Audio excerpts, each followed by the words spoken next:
Fix, Alter. Haben wir keine, wie viel? Keine 8 Sekunden nicht da, aber schon wieder Puls und scheiß 400. Den ganzen Tag dieselbe Scheiße. Die scheiß Regenbogen-Scheiße. Und scheiß Fußball und scheiß Trinken wir erstmal und schauen, ob überhaupt irgendwas funktioniert. Geht da was? Hallo? Alerts hab ich gesagt. Schmiedi! Fix, Alter. Haben wir keine. Wieso her, ich da selber, lass mich in Ruhe, Alter. Schmiedi! Mehr Flughäfen. Richtig! Erzähl ich euch gleich, was mir heute an. Heute gibt's Transportfieber, Bitch! Vollgas, ein ins Viech. Sag, geht da was? Ich hoff's. Sag ich, wie viel? Ja, der Twitch-Chat geht schon. Ja.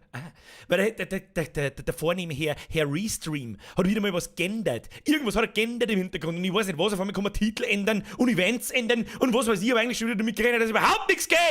Überhaupt nichts. Ein Scheißdreck. Aber der stolze Löwe, der geht. Habe die Ehre. Habe dort. Habe dörp. Heute leider auf YouTube am Fernsehen und der Chat auf Twitch. Bin gerade noch beim PC zusammenbauen. Auwitz, Wackerle. Haben den Hose noch beim PC geleistet. Dann sag ich, good luck, HF. Nee, aber vergeht's wieder im 5er Bussi aufs Nussi. Du nicht ablenken lassen, nur den PC zusammenbauen, damit das was wird. Weil sonst wird das nichts. Weißt du, was ist? Also das Teil da mit mir von. So, wir schauen mal aus. Moment, ich wollte was trinken. Meine Bratzen haben schon wieder so angeschwitzt, da erinnert schon wieder 850 Grad, was man am Glanzfaktor meines Hirns bemessen kann. Ja, ich hab kein Thermometer nicht, ich mach so. Ja, irgendwas zwischen 45 und 48 Grad. Passt. So, wenn's ganz hart kommt, dann machen wir das selber mit dem Arschwasser. Habe! Evans! Birger! Micker! 20 Uhr! Blitschen! So, das haben wir auf Zeiten. Ja, vielleicht brauchen wir es noch. Der wir sicherheitshalber auf die haben sein. Flo! Warum hört man eigentlich schon wieder keinen Sound? Fuck, der Alert-Sound dann aus.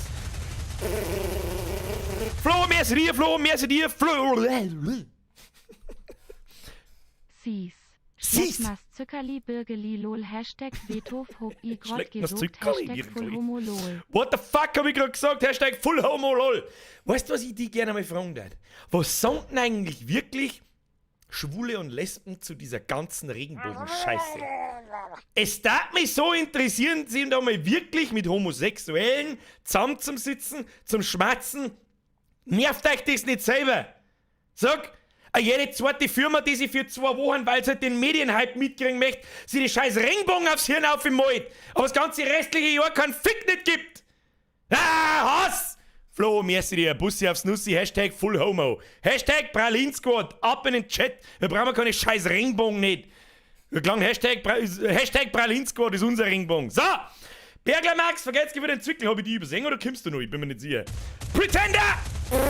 Der neue Name, ein 10er ist 2. Beim Rest sage ich nichts mehr, weil die hören sowieso nicht auf. Pretender, merci. Zuhören, was wird geschmerzt?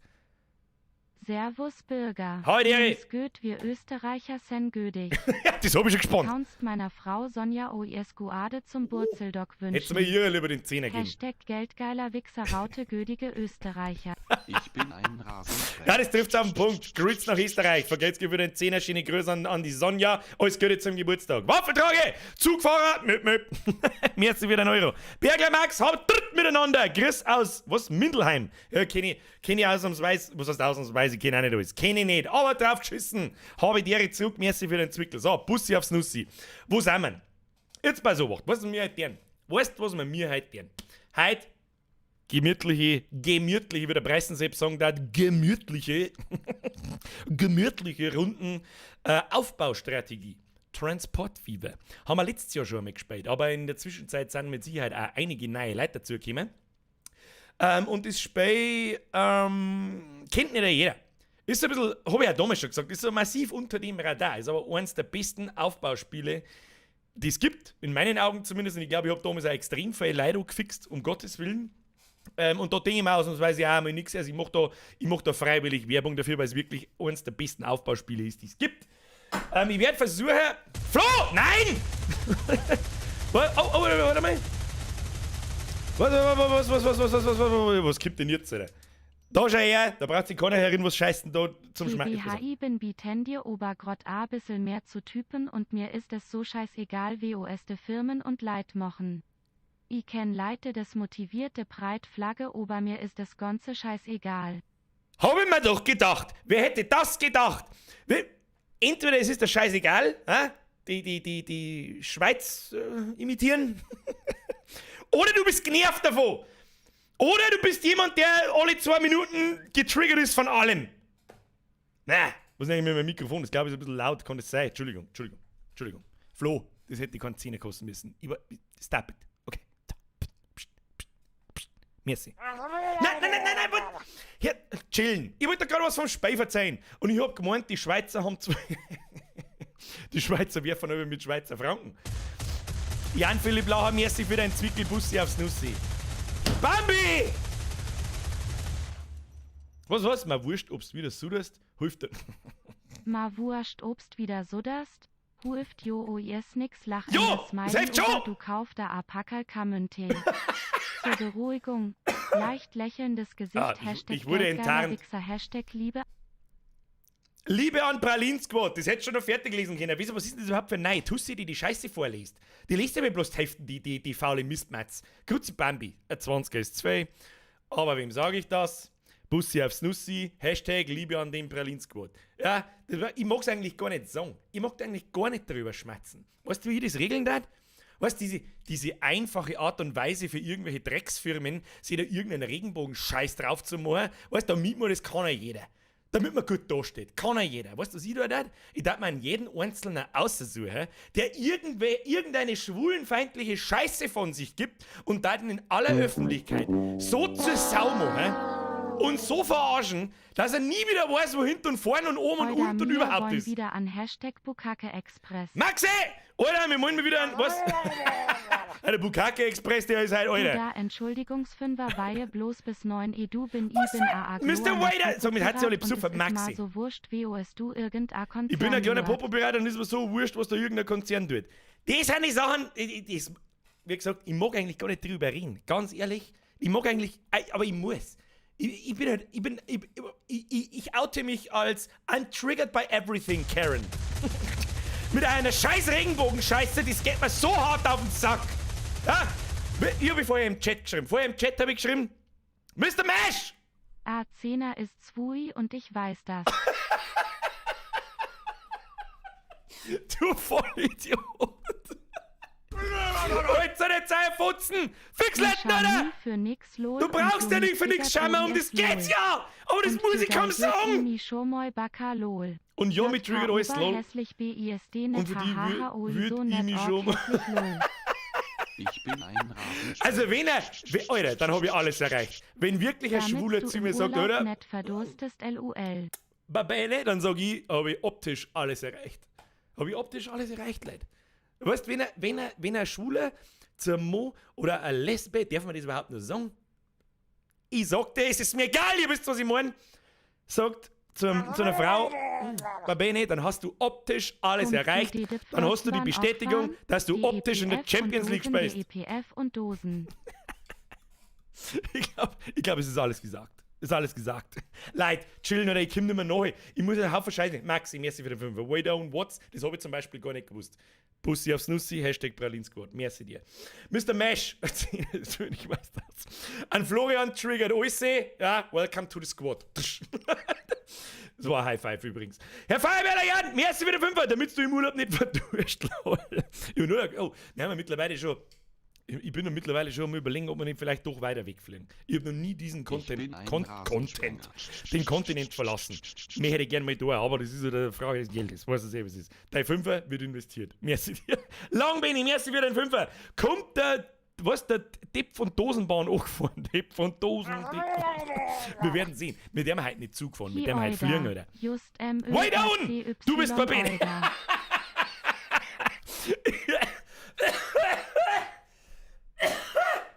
Alles klar, das heißt quasi, offiziell habe ich jetzt die Bestätigung, dass ich optisch in der Champions League spiele. Passt. Nice! Weiß ich das auch, Mr. Wader und merci dir. Tommy, merci für deine 450er, deine Nachricht brauche ich gar nicht lesen. Just mercy, Alter. Hier, Leute, jetzt chillt's ein wenig. Es ist 10 nach, wir müssen jetzt auch mal anfangen zum Spielen, weil Transport Fever ist nicht das schnellste Spiel der Welt. Heute soll es auch gar nicht mehr um diesen Regenbogen-Cast gehen. Ganz ehrlich, ich finde es schlimm genug, dass man aktiv sagen muss, ich bin tolerant. Ende des Gesprächs. Keine Ahnung. Keine Ahnung. Da brauche ich keinen Ringbogen dazu, dass ich das jetzt sagen kann. Und ich bin wirklich die intoleranteste Drecksau auf der ganzen Welt. Da brauchen wir auch nicht dran umschmerzen. Okay? So, Dankeschön. Ich bin's tolerant. Mein Name Rand. Ich bin massiv tolerant. Spreng, du Spacken. Nein, jetzt hört's auf. Nein, Schluss.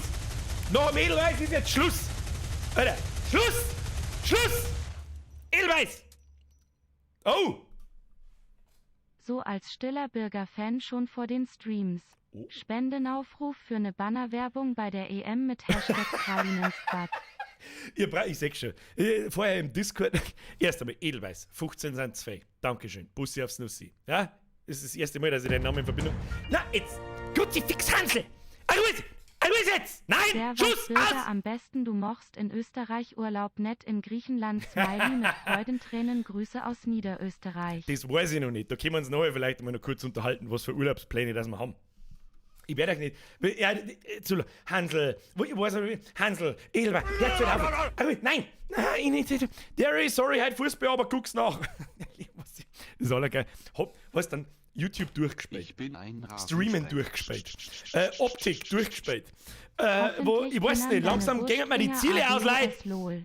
Wenn sich die Leute entschuldigen, dass sie im Stream nicht da haben, ich weiß auch nicht, was ich da dazu sagen soll. Flo, hoffentlich können deine Wurstfinger. Ja, ne, ich bin nicht mehr der. Two in the pink, one in the stink. Aber das ist ein Thema, das erzähle ich euch, wenn es größer seid. Nein, Schluss! Alter, jetzt hört es auf. Schluss jetzt. Ich mach jetzt Donation Sounds aus. Herr Donner, Messi, so ein geldgeiler Wichser und sagt, der Urlaub ist teuer. Haha, lolle Bügelswort. Ich bin ein sehr sparsamer Mensch. Das ist das Ding an der ganzen Sache. Herr Donner, merci dir. Tommy, Schlüssel, merci. Flo, merci für deinen Fünfer, Leon, merci, Hansel, merci, Edelweiß, 100.000 Mal merci. Ruhe ist jetzt, wir spielen jetzt. Weißt du, was mein Hauptproblem ist? Ich muss pissen! Ich war, glaube ich, schon 25 Mal am Klo. Seitdem er der Glockengießer den Krüger geschickt hat zum Geburtstag, saufe ich jeden Tag gefühlt 8 Liter und renne alle 2,5 Sekunden zum Bieseln. Ich lege jetzt dann einfach eine Zeitung unter, Alter. Köstlich! So, was müssen wir jetzt lernen? Donation, Ruhe ist jetzt, Grütze in Alpha, Himmel, Hackerzack, wir spielen jetzt. So schaut's aus, wo ist eigentlich die Musik hinkommen? Wo ist denn die Musik eigentlich? Hört ihr das? Hört ihr da einen Sound? Ich hab keine Musik. Warum hab ich keine Musik? Da hab ich geschissen auf die Musik, die kommt dann schon. Freies Spiel. Also, Phase 1. Transport. Ich versuche halt ein bisschen was zu mir erklären, aber nicht so viel wie in die anderen vergangenen 5 Streams von letzten Jahr. Wenn das wirklich interessiert, da erkläre ich wirklich sehr detailliert, wie das Spiel funktioniert und so weiter und so fort. Ich hab's versucht, damals zu mir erklären. Ich glaube, das war auch ganz gut. Hansel! Sanheber am Handy seine was? Sanheber am Handy seine Bratzen. Was? Ich weiß nicht, was man sagen möchte. Hansel, Pussy, Dankeschön. So. Und zwar, wir fangen mit einer neuen Map an. Nicht die von letztes Jahr. Das ist einmal das erste. Warum? Weil es einfach schon ein Jahr her ist und ich mag jetzt da nicht umeinander bauen. Aus! So. Zweitens, Xeno, merci wieder neu. Der Review, du geilst. Knecke, Brotpreis, ich bin auch wieder da. Hashtag an AliExpress. Um das einmal schnell zu festigen. Was habe ich vor im Discord geschrieben? Weißt, von mir aus, fegelst deinen verfickten Cannabis-Hacks und identifizierst dich als Nudelsieb. Aber geh mir nicht auf den Sack damit. Ist das in Ordnung so? Hashtag Mic Drop. So, passt. So, jetzt bei Sobacht. Weißt du, was wir heute für eine Challenge machen? Wir machen das nicht wie normal, da wo wir so Transportwege und Transportketten aufbauen mit Gütern. Ja, ich weiß schon, egal wie gut du fährst, ich fahr Güter. Moment, da ist die Tröte, um das Ganze zu unterstreichen. Aber wir machen heute eine kleine Challenge draus. Das ist nämlich was ich noch nie so wirklich richtig zum Laufen gebracht habe und das probieren wir heute mal aus. Ich habe ein bisschen einen Plan. Und zwar Passagiere only, das heißt keine Güter, nur Passagiertransport. Und nur, so gut wie es geht, Flugzeug. Und maximal ein Bus, ja, aber den brauchst. Und das probieren wir aus. Okay? So. Aber die Frage ist, wie wir das machen.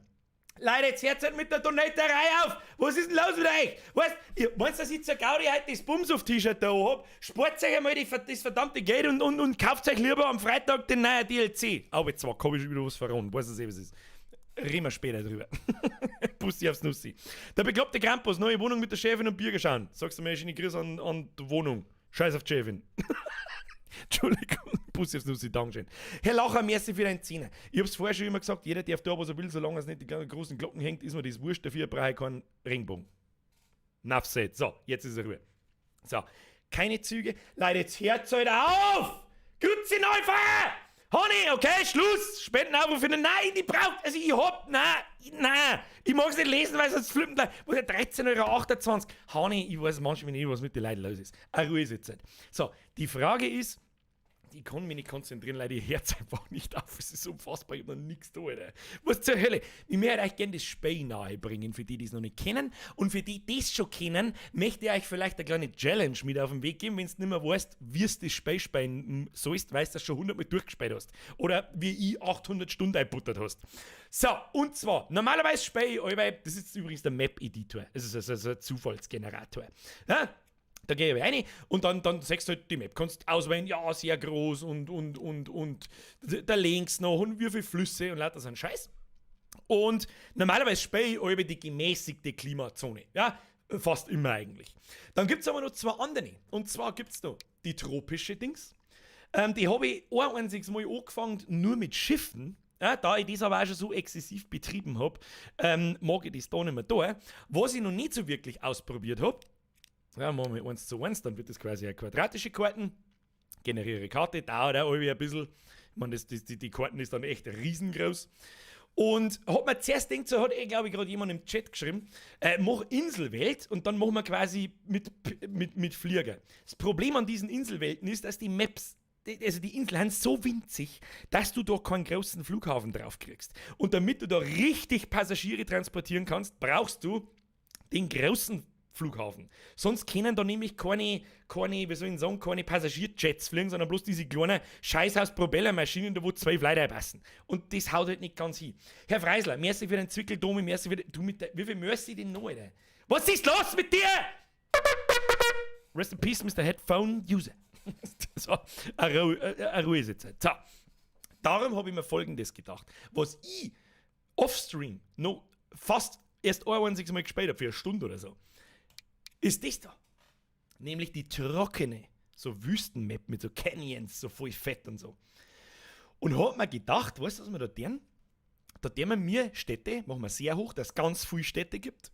Und machen wir aber die Industrien machen wir ganz, ganz niedrig. Das heißt, dass es keine Güter nicht gibt. Ja? Und später, wenn einmal alle Städte passagiertechnisch miteinander verbunden sind, dass man dann die Städte noch mit zusätzlich boostet oder aufbläst mit Gütertransport. Leute, die die Spur jetzt erkennen, die wissen, wenn man eine Stadt mit zwei verschiedenen Gütern versorgt, je besser die Versorgung, desto höher steigt der Prozentsatz der Einwohnerzahl. Aber wir machen eine Challenge draus, nämlich Passagiere only. Und das ist gar nicht so einfach, das zum Laufen zu kriegen, vor allem profitabel. Darum da ich jetzt sagen, machen wir so eine Map. Seid ihr da damit einverstanden? Ist das in Ordnung? Ist das in Ordnung? Hügelketten. Gütertransport, Gütertransport. So, was auch so ein bisschen ein Problem ist, wenn da so viele Canyons und so viele Hügel drin sind, dann kann man wieder keine großen Flughäfen nicht platzieren. Was total kacke ist. Jetzt sehen wir mal den Regler zurück dran mit gar keine Hügelketten, dass es relativ flaches Land ist. Dann haben wir halt Canyons, also Tafelberge. Was sind denn Tafelberge? Hügelketten, Canyons, Tafelberge. Ich weiß nicht, was das ist, Alter. Stellen wir alles in die Mitte einfach. Mach so. Ist das in Ordnung? Keine Ahnung, Alter. Machen wir einfach so. Und wir machen natürlich eine riesige Map. Ich glaube, da bin ich mir nicht hundertprozentig sicher, das soll ich eigentlich wissen nach 800 Stunden in dem Spiel. Je weiter der Transportweg ist, wo dieser Flieger zurückliegt, desto mehr Kohle ist ein Passagier wert, der da anbringt. Und das ist unfassbar wichtig. Das heißt, wenn du die zwei Flughäfen 5 Meter nebeneinander baust, dann haben die zwei Jets natürlich so schnell und drehen sie 820 Mal im Kreis, aber du verdienst damit kein Geld nicht. So, fetter Fluss dazwischen, ja, so einigermaßen ein paar Hügel und so weiter und so fort. Und dann lassen wir die Map so, oder? Ja, die lassen wir so. Ja? Die lassen wir so. Nehmen wir sie so? Was sagt ihr? Ab in den Chat. Ich trinke dabei einmal kurz. Moment.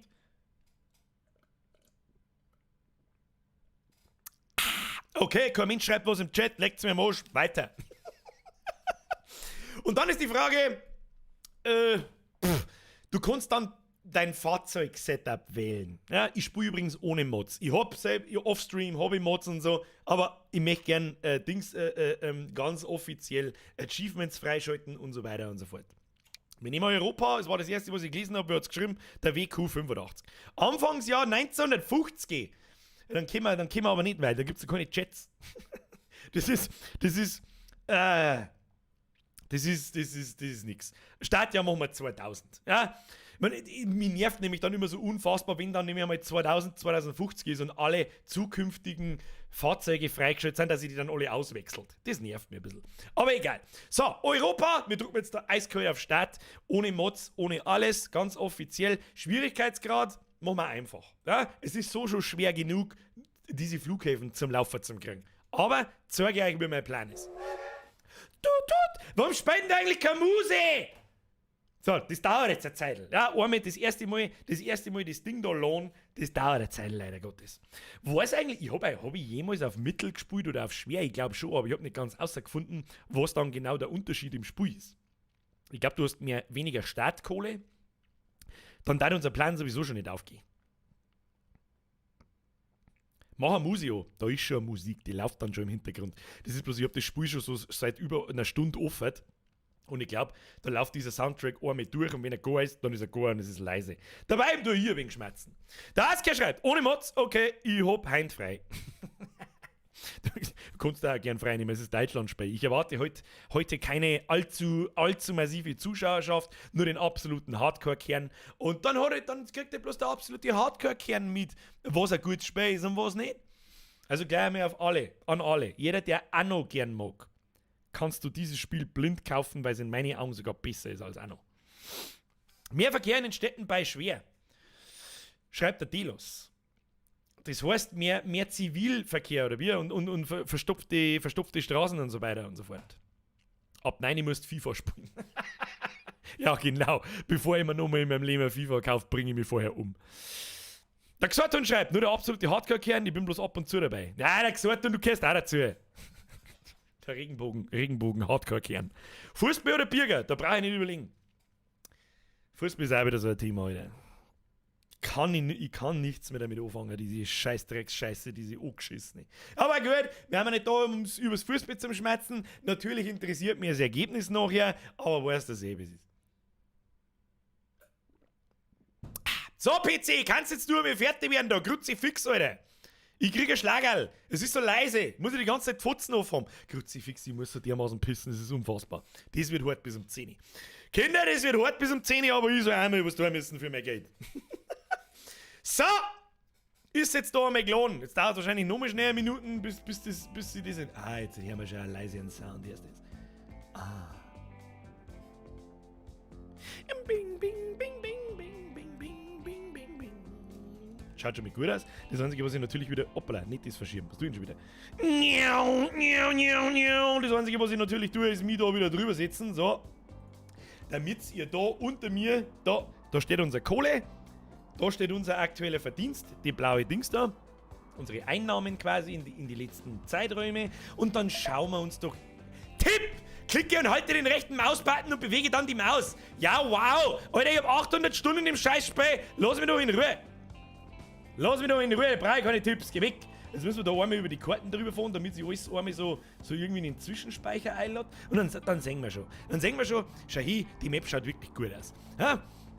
Die Wüstenmap habe ich wirklich extrem selten gespielt. Eigentlich nie. Ein einziges Mal, eine Stunde lang oder so. So, jetzt schauen wir, was natürlich überhaupt nicht zusammenpasst ist, wenn man da, was ich so geil finde dann im Spiel, das habe ich wahrscheinlich auch letztes Mal schon hergezeigt, da kannst du reinzoomen bis aufs Kleinste. Schau dir so. Dann siehst du dort Leute umeinander gehen und so und die kannst du dann verfolgen. Ja, so wie bei den Simpsons so. Dann kannst du ganz außer und das nahtlos. Finde ich gut. Was natürlich nicht so ganz zusammenpasst, ist, dass man wieder in so einer Las Vegas, nicht Las Vegas, wie heißt die scheiß Wüstenscheiße in die USA, keine Ahnung, in Nevada, und dann ist da eine Ortschaft, die heißt Kleinmühlingen. Das passt nicht ganz zusammen. Aber das ist ja jetzt scheißegal. Das kommt davon, dass wir Europa als Fahrzeugset ausgewählt haben. Dann sagt man da natürlich auch, Kleinmühlingen hat Bock auf Brot. Alter, ich hab Bock auf Brot. Und wenn es kein Brot nicht gibt, Alter, dann fressen wir die Ziegelsteine, Alter. So, das sind diese Güter, mit der du die Stadt versorgen kannst. Das machen wir heute aber nicht. Wir machen Passagiere ausnahmslos. Und ja, dann fliegen wir da mal so ein bisschen über die Map. Das schaut eigentlich alles gut aus. Sicher nicht. Flachen Gebiete eignen sich natürlich brutal gut dazu, da mittendrin einen fetten Flughafen einer zu bauen und dann die 4 Städte mit so einem Shuttlebus zentral zum Verbinden. Dann hat der immer sauber Nachschub mit Personen da an dem Flughafen und dann quasi ein Flughafen, wie soll man sagen, was ist das? Nie ohne Seife waschen. Südost, ja, der Hauptflughafen Südost und in alle 4 Ecken nur platzieren und dann lässt man die alle da so rundrum fliegen. So, guter Stichpunkt, Herr WK85, mach halt Pause. Sehr guter Punkt. Währenddessen verlieren wir natürlich Kohle, ja? Weil irgendwas was kostet. Ich weiß nicht, was kostet, wir haben ja noch nichts gebaut. Aber gut. So, jetzt pass auf. Jetzt schauen wir da erst einmal rundherum. Wir haben da auf alle Fälle schon mal einen super brutalen Platz für den ersten fetten Flughafen und für ausnahmslos Passagiertransporte. Tipp, baue Stationen in den Städten. Tipp, halt dein Fotzen. Tipp. Dann haben wir links unten, ja, da schaut es schon wieder schlecht aus. Da haben wir ein bisschen das Problem, dass da diese Wasserfläche die Städte voneinander trennt. Das ist ein bisschen dumm. Aber da kann man so einen Flughafen herbauen. Ja? Dann kann man die 4 Städte miteinander verbinden. Vielleicht auch da, ja, je weiter die Flughäfen auseinander sind, desto gut. Schauen wir mal nach links oben ins Eck. Dann sieht man schon, das ist wirklich eine ordentliche Distanz. Da haben wir auch wieder, wunderbar, Benzdorf, schaut mir an, als war das eine richtig große Stadt. Goldbeck, schaut mir auch an, als war es eine einigermaßen große Stadt. Mit 345 Einwohnern am Anfang ist gar nicht mal so wenig. Ja, können wir da einen herbauen. Wie schaut es rechts oben aus im Eck? Ja, da schaut es mau aus. Da schaut es sogar sehr mau aus. Da haben wir bloß Frankenau und Igingen. Igingen ist ein sehr kleines Kuhkauf. Hello, vergesst für den Zwickel. Nun nix da, aber schon Ausgaben. Ja, kenn ich. Da mit 91 Einwohnern. Interessiert uns erst einmal noch lang gar nicht. Also rechts oben im Eck schaut kacke aus. Schaut sogar richtig kacke aus. Und da schaut's auch kacke aus. Bei Bauer Kuhl, Gebhards Hütte und Bullendorf.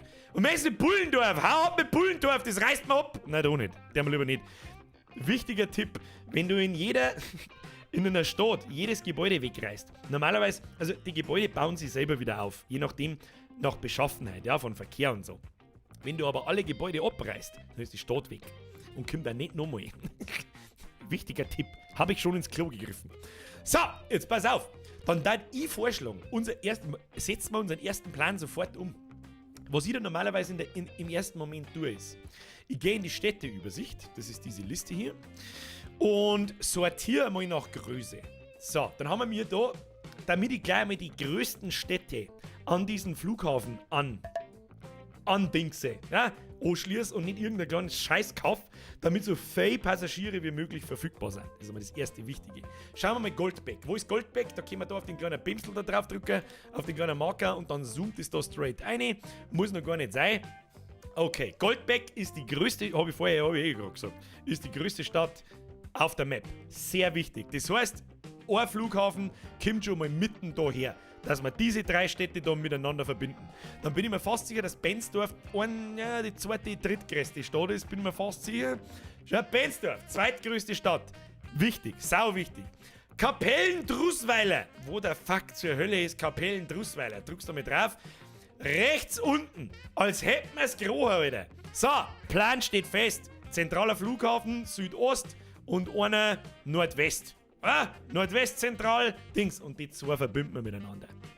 So, als erstes machen wir mir Folgendes. Was ich gerne am Anfang tue, ist, ich reiße die Straßen ab. So, wir brauchen momentan noch keine Güter.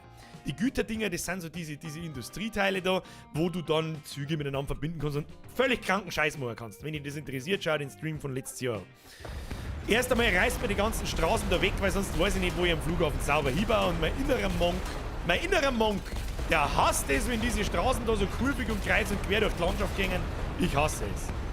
Ich hasse es auf den Tod. So, weg. Straßen kann man später wieder hinbauen. Braucht keine alte Sau. Aber was wir brauchen, ist ein Flughafen. Dazu gehen wir da unten in das Baumenü. Baumenü! Und was jetzt interessant wird, es gibt den kleinen Flugplatz, Passagierflugplatz, da ganz links. Da gehen wir mal daher. Schauen wir uns den einmal an. Kosten 4,6 Millionen. Mitten da hin. Das ist aber bloß ein kleiner Flugplatz. Und dieses kleine Flugplatz kann auch bloß so kleine Propellermaschinen fliegen und starten und landen lassen. Da gehen 12 Leute ein. Das ist ein Witz. Deswegen gehen wir auf den Passagierflughafen und nicht den Flugplatz. Und der braucht ein bisschen zum Lohn, das ist offensichtlich ein ziemlich aufwendiges Modell. Und dann sehen wir schon, ja, der ist schon mit gleich 5-mal so groß. Joke, Brother! Merci für den Fünfer. Bussi Nussi. Bürger, du kannst Bullendorf nicht löschen. Wo soll ich denn dann ins Jugendheim gehen für was für ein Fetzen? Gibt's Bullendorf? Ist der ernst oder was? Oder bist du Polizist? Jetzt bin ich total verwirrt. Herr Joke, Brother, Bussi aufs Nussi, danke dir. So. Da muss der BER hin. Sprenge, dein Wunsch sei mir Befehl. Der BER. Den hauen wir hin. Was wir jetzt auf alle Fälle tun, die 2 wichtigsten Städte, Kapellen-Drußweiler und Großschwechten. Großschwechten, das erinnert. Ich glaube, der Kalle Schwensen wohnt in Großschwechten, Alter. Dann kann man den natürlich ein bisschen dran. Shortcut ist N und M. Ja? Dann machst du so in die rechts rum und links rum. Und wenn der Sprung zu groß ist, hältst du Shift N und Shift M. Ja? Für die Pro-Gamer unter uns. Dann macht er kleine Sprünge beim Dran. Dann drehen wir den einmal so hin, dass wir eine gerade Straße zwischen Kapellen-Drußweiler da herum und Großschwechten anfangen können. Ja? Warum? Weil nämlich das Gebäude da vorne, das weiße Gebäude da vorne, da müssen wir eine fette Bushaltestelle hinmachen, die dann die Passagiere zwischen die 2 Städte zum Flughafen bringt und wieder zurück. Passt wieder. So, jetzt pass auf. Kostet gepflegte 15 Millionen das Ding. Setzen wir mal da mitten einer, ja, das ist dann sehr schön zentral, damit man die 4 Städte, da ist Gorz unten, knapp vorbei an Graz, aber nicht so tragisch. Setzt man den ersten, setzt man da hin. Bam, Alter. 15 Millionen aus dem Fenster geballt. Es gibt sogar 6 Bullendorf in Deutschland. Waffenschmiede Markt Oberdorf, hast du jetzt googelt, sag's wie es ist. So. Dann brauchen wir natürlich, wir kommen nicht einfach am Flughafen, dann fliegen wir mal im Kreis und dann fliegen klein im Kreis. Das ist natürlich nichts. Das ist natürlich nichts. Das ist natürlich nichts. Wir brauchen einen zweiten Flughafen, wo die Typen dann miteinander umeinander fliegen können. Und den zweiten Flughafen, den bauen wir da her. Kostet auch gepflegte 15 Millionen. Und dann siehst du schon, das ist das Interessante dran, das dann zum Laufen kriegen, wird richtig übel schwierig. Weil wir nämlich bloß noch 33 Millionen haben da dort. Wir können uns aber noch 50 Millionen Kredit aufnehmen, weil wir müssen natürlich ja auch ein Flugzeug auch noch kaufen und die sind auch nicht ganz billig. Aber gut. So, Flughafen, platzieren wir grob daher, zack, das Böhnchen. Oh, da ist zack, das Böhnchen hergewinnt, gell? Oh, zack, das Böhnchen wird halt wieder inflationär benutzt, kann ich ja gleich schon sagen. Erster Flughafen, zweiter Flughafen. Wir müssen den Flughafen natürlich noch umbenennen. Und die Stadt da unten hat sich jemand gewünscht, nennen wir Graz. Drücken wir da auf, Gorz! Gorz! Das hört sich irgendwie so eine Warhammer 40k Ork-Hauptstadt. Gorz, machen wir zu Graz. Hoppala, mit TZ. Du absoluter Gewinner, Bürger. Graz! Oh, ich nehme Graz! So, Kapellen-Drußweiler nennen wir weiterhin so. Ob ihr wollt oder nicht. Der Wolf, das Schaf, auf der grünen Wiese. Kurz. Wer kennt das? Absolut godlike, Alter. Sprengi, bester Mann am Platz.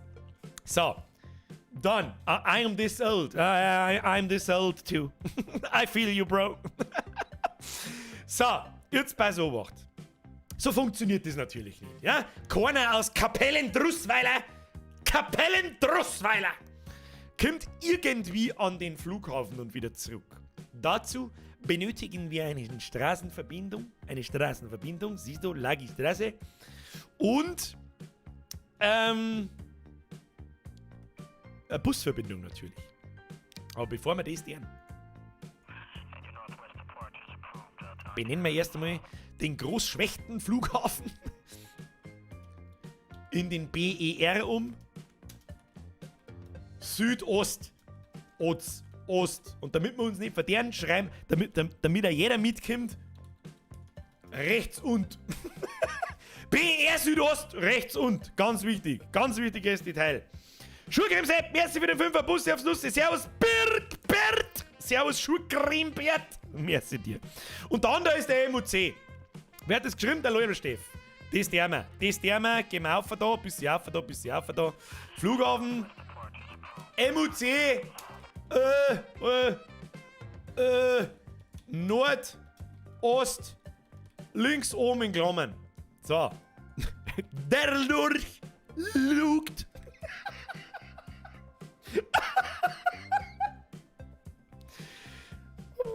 So, ich will doch dein Fuß.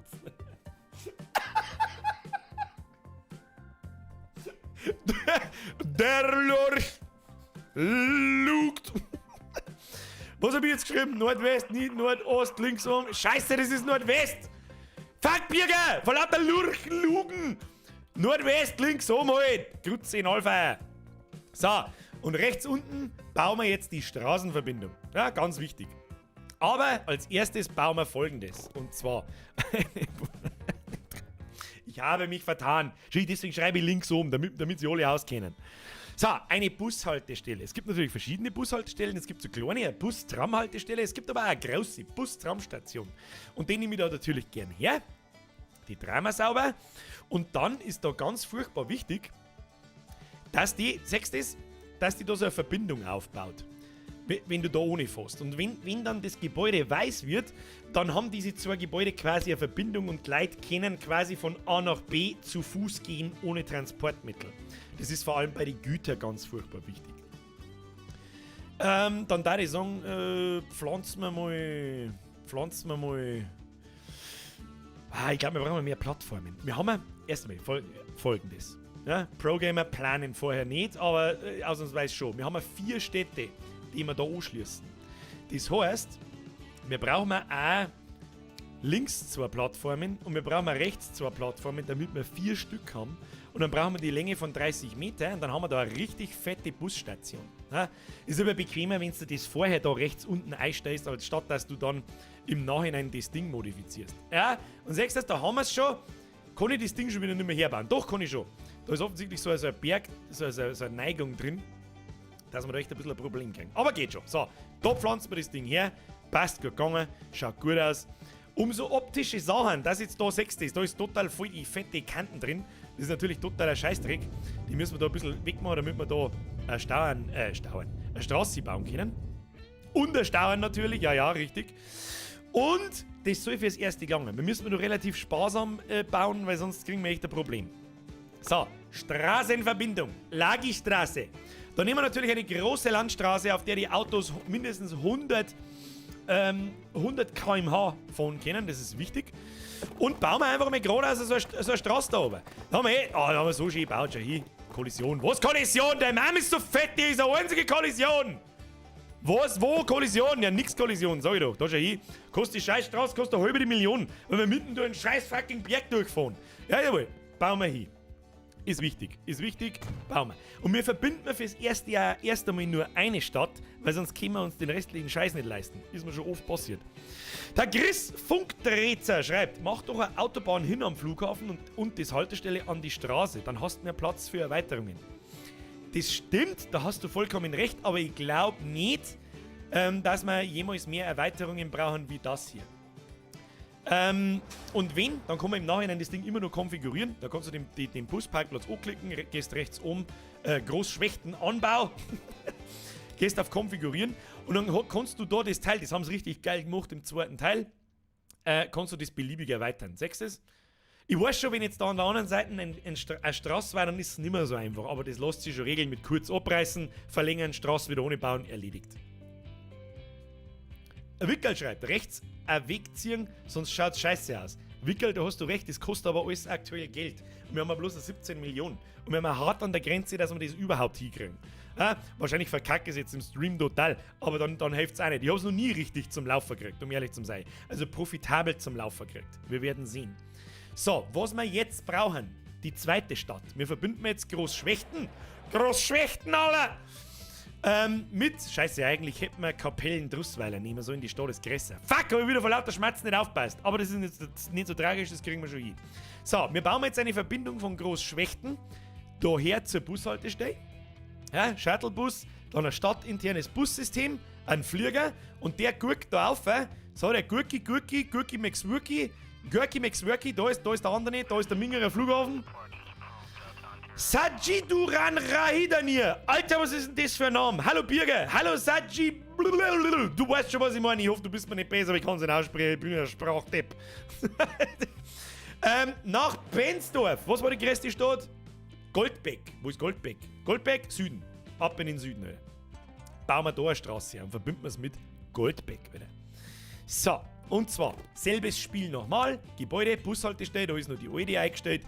Das passt total gut. Was habe ich denn jetzt da? Ach, mit Punkt und Komma, stimmt. Habe ich vergessen, kann man das her und niedriger setzen. Siehst du das? So. Ich wollte es eigentlich aber drehen. Das schließt man jetzt da so. So und so. Pass auf, da haben die da sauber einen Anschluss. Zack. Und was wir vorab schon mal machen, dann sieht man mal, wie das modular aufgebaut ist. Machen wir da eine Straße her. Und machen wir da eine Straße her, weil, sehen wir jetzt gleich, so, damit das schön synchron ist, so mag ich das. Ein bisschen aufschauen, der wir dann natürlich schon, wie das alles ausschaut, gell? Alles gut, bin Pakistaner. Schreibt mir da nicht, wie ist da das offizielle Wort wirklich Pakistaner? Ich hab keine Ahnung. Welcome to the squad, Alter. Joke, Brother, danke für den Fünfer. Jetzt auf mit den scheiß Donations. Kruzifix.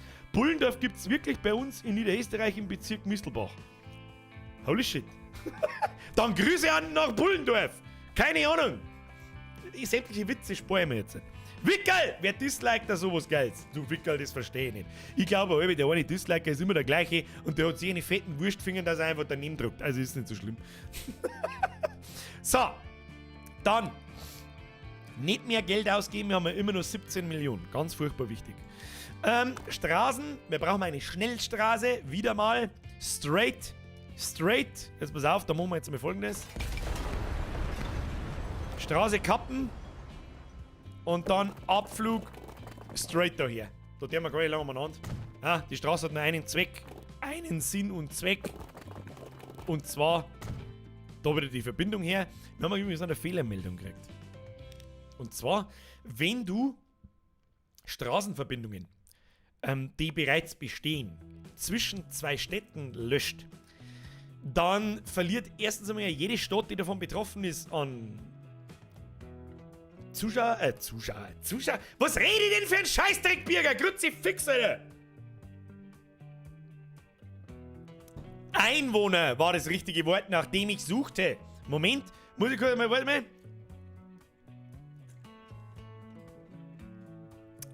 Köstlich! Brr. Vielleicht auch nur mittelmäßig. So. Wo waren wir stehen geblieben? Und du kriegst eine Fehlermeldung, so hört nicht sein. Blade Butcher! Das erste Mitglied heute kriegt von mir die, leider Gottes, keine Regenbogentrete. Die Regenbogen-Böbi-Trete. Welcome to the squad! Falls sich irgendein neuer Zuschauer fragt so, kann der wirklich Jagdhorn bloßen? Ja, kann er. Entschuldigung, rest in peace, Mr. Headphone-User. So, Blade Butcher, danke für die Mitgliedschaft. Bussi aufs Nussi, welcome to the squad. Ab in den Chat habe der Herr Butcher. So, alles nebensächliche Bullshit-Scheiße, die wo ich jetzt da gerade verzapft habe. Wir haben ein Ziel, ne wahr? Nämlich zwei Städte miteinander zu verbinden, damit nichts passiert. Oh, das war aber die Babytröte und nicht die Babytrete. Herr Bayern GmbH, da haben sie gut aufgepasst. Das war die Babytrete. So. Haben wir jetzt zufrieden? Passt. Jetzt brauchen wir nur zwei Dinge. Und zwar, wir müssen ja innerhalb dieser Stadt Passagiere einsammeln und zum Shuttlebus befördern. Ja, damit da jetzt, pass auf, folgendes. Fangen wir ganz einfach an. Gebäude, Bustraumstation. Plattformen links. Hoppala, habe ich hergehabt. Entschuldigung, das ist asozial, ich weiß, das tue ich normalerweise nicht. Entschuldigung, Bussi aufs Nussi. Wir bauen eine Shuttle-Stadt. Ist immer das Gleiche. Benjamin Scheck! Drop the bass. Welcome to the squad, oder merci für die Mitgliedschaft. Bussi aufs Nussi, dankeschön. Normalerweise, jetzt muss ich im Vorstand auch noch rufen. Ich hab nicht einmal eine Nummer eingegeben, Entschuldigung. 555 Nase! Au! Ja, schreibst du mir einen Beinen und Blade Butcher 2 aufs Boot. Han jetzt Mitglied. Passt, hab ich die Ehre. So, hab ich die Ehre. Und zwar eine Shuttle-Hauptstation für die Stadt. Das bedeutet, zeige ich euch gleich. Machen wir jetzt so und so. So und so, damit das auch wieder so eine Straßenverbindung kriegt, bauen wir da her. Dann, jetzt müssen wir ein bisschen Meter machen, weil sonst passiert ja da gar nichts. Straße ans Ende, damit der da oben außer und reinfahren kann. Der Plan ist nämlich folgender. Jetzt pass auf, Straße. Schau hier, wie schön das ausschaut. Schau hier, wie schön das ausschaut. So, der Plan ist nämlich folgender. Wir machen eine Shuttle-Linie. Ja, von Goldbeck, von der Stadt, zum Flughafen. Da ist ein großer Bus drin, meistens auch mit mehr Kapazität von den Passagieren her, der nur da hin und her fährt und die zwei da hin und her transportiert, also ein Passagier von A nach B bringt. Und zusätzlich kriegt Goldbeck und jede Stadt diesen Shuttlebus einmal. Also, Julian! Kruzifix jetzt! Geht die Scheiße schon wieder los! Kruzifix, jetzt reißt jetzt mit dem Schelwin in das kleine Tröten-Scheißding ein bloß! Julian! Welcome to the squad, Brudi, Bussi aufs Nussi, to your heart. Ab in den Chat, habe ich die Julian. Habe ich die an alle, die noch kommen oder alle, die schon ewig dabei sind und überhaupt, was es ist. Merci, Leute. Dankeschön. I'm serious. So, wir brauchen noch eine zweite Shuttle-Station und wir machen das immer parallel von Stadt zu Stadt. Ja? Damit ihr checkt, was da überhaupt los ist. Und zwar, gehen wir da her. Was war das für eine Kackstadt? Großschwechten. Ja? Und Kalle Schwensen sei Heimatstadt. Bauen wir da so her. Das ist da die Shuttle-Station. Blub. Konfigurieren. Und bauen wir dann noch so schnell so eine Straße her. Nehmen wir ein bisschen weiter links außen, damit nichts passiert. Schaut schön aus. Straße, blub. So, dann kommt da sauber der Bus aus und iPhone und dann kommen sie die auch nicht in die Quere. Was ich da genau damit meine, zeige ich euch gleich. Dann brauchen jetzt in Großschwechten und oben links Nordwest in Goldberg braucht man ein internes Bus-Abholsystem. Ja, eine Buslinie einfach, eine halbwegs anständige. Was ich da am Anfang immer mache, ich gehe auf Straßen und nimm mir die mittlere Straße, ja, eine kleine Straße. Und erweitert ein bisschen das Straßennetz. Das Bereich, und da darf man, gesehen, ich habe jetzt da mitten durch ein Gebäude durchgebaut. Das ist erst einmal scheißegal. Wenn du ein Gebäude verlierst, stirbt keiner, das ist sofort wieder da, sobald wir in der Zeit auf Play drücken. Ja? Gehen wir da weiter. Ich bin übrigens jetzt schon wieder hooked as fuck. Das Spiel ist so gut. Das ist das beste Aufbauspiel, das es gibt. Mit so einem fucking Abstand, das Schmerzen verursacht. So, da bauen wir wieder durch ein Gebäude durch. Seht's eh. Drauf geschissen. So, bauen wir da ein bisschen so ein Straßennetz her. Das erweitert sich später dann von selbst. Aber du kannst natürlich auch selbst eingreifen. Nur, merke, ganz wichtig, niemals alle Gebäude gleichzeitig, dass keins mehr da ist, dann ist nämlich die Stadt weg. Das ist schlecht. Da steht zwar der Stadtname dort, aber es kommt nie wieder ein Haus. So, dann brauchen wir lauter kleine Bushaltestellen.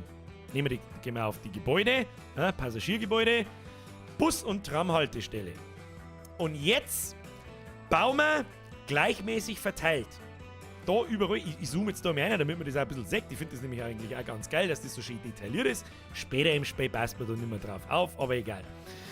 Fabi Snow, ist das Game seine 40 Eier wert?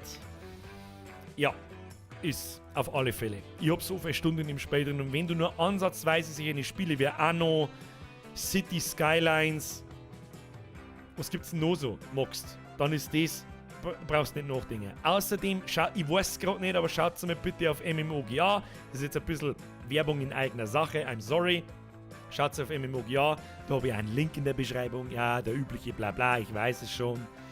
Nehmt meinen Gutscheincode, ihr kriegt noch mit 3% Nachlass und da haben die Spiele meistens billiger. Aber selbst für 40 € hat sich das Spiel rentieren.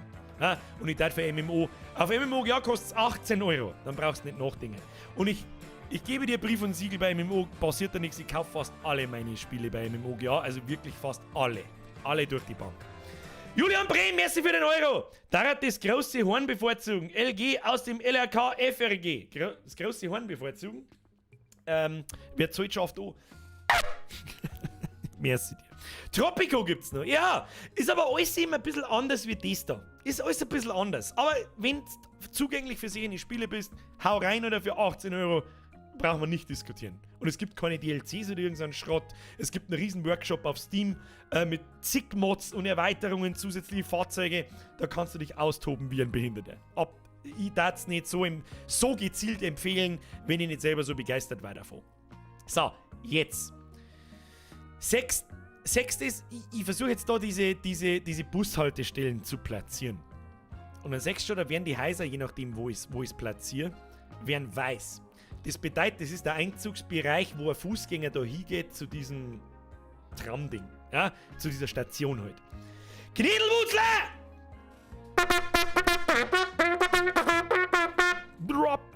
Drop the Tröte, oder?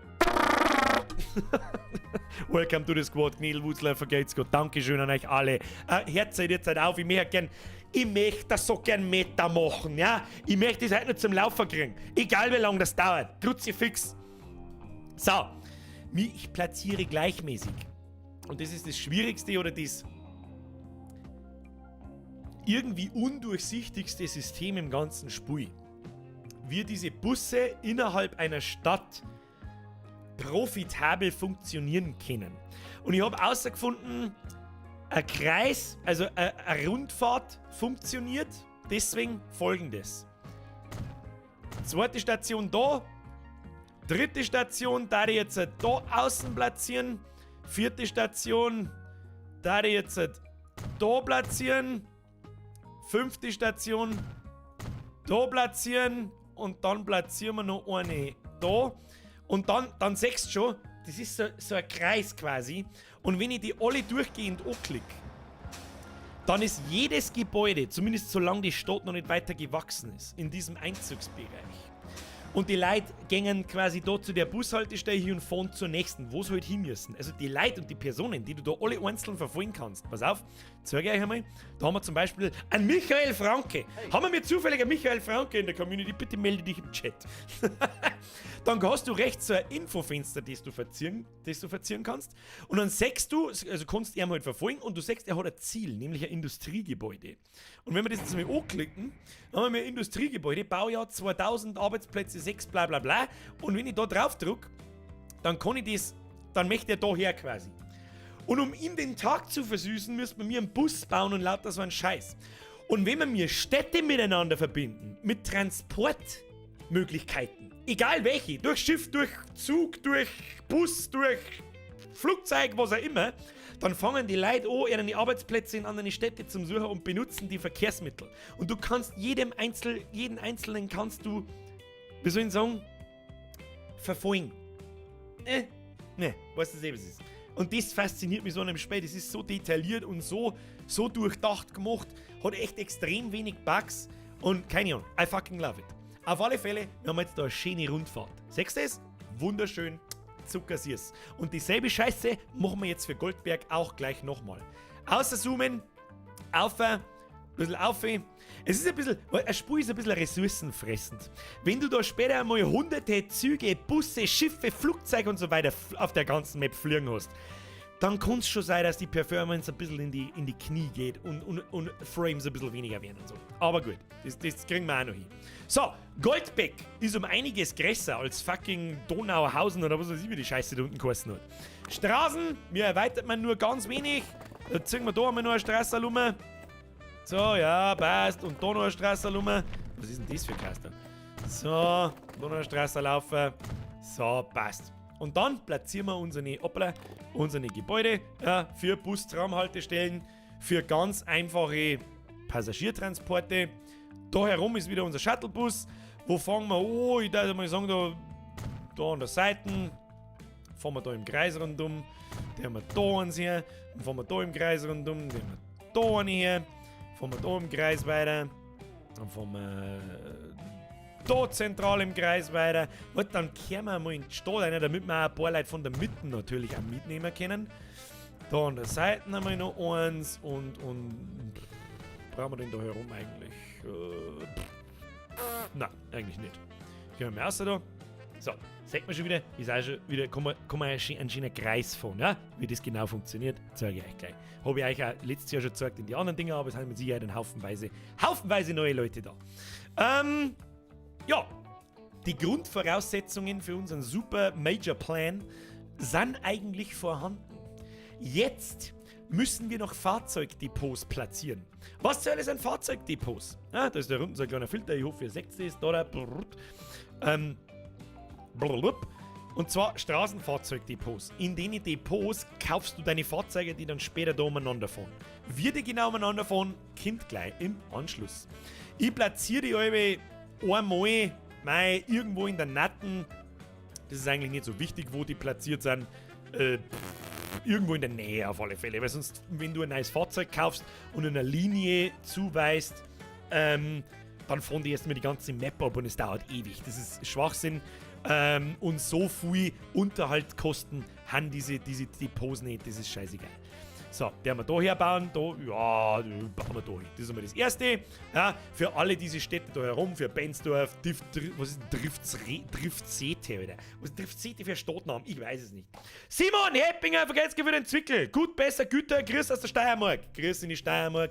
Hashtag Lieblingsnachbarn. Welcome to der Niederbayern-Österreich-Vereinigung. Ha! Schweizer nicht vergessen. Büsserli. Kann man das sagen? Ich weiß nicht. So, dann Fahrzeugdepot, Oberscrollen. Wo sind wir? Nein, da sind wir. In Großschwechten. Entschuldigung, habe ich vergessen, wie es heißt. Großschwechten. Was habe ich gesagt? Donau, irgendwas. Egal, macht überhaupt keinen Sinn. Egal.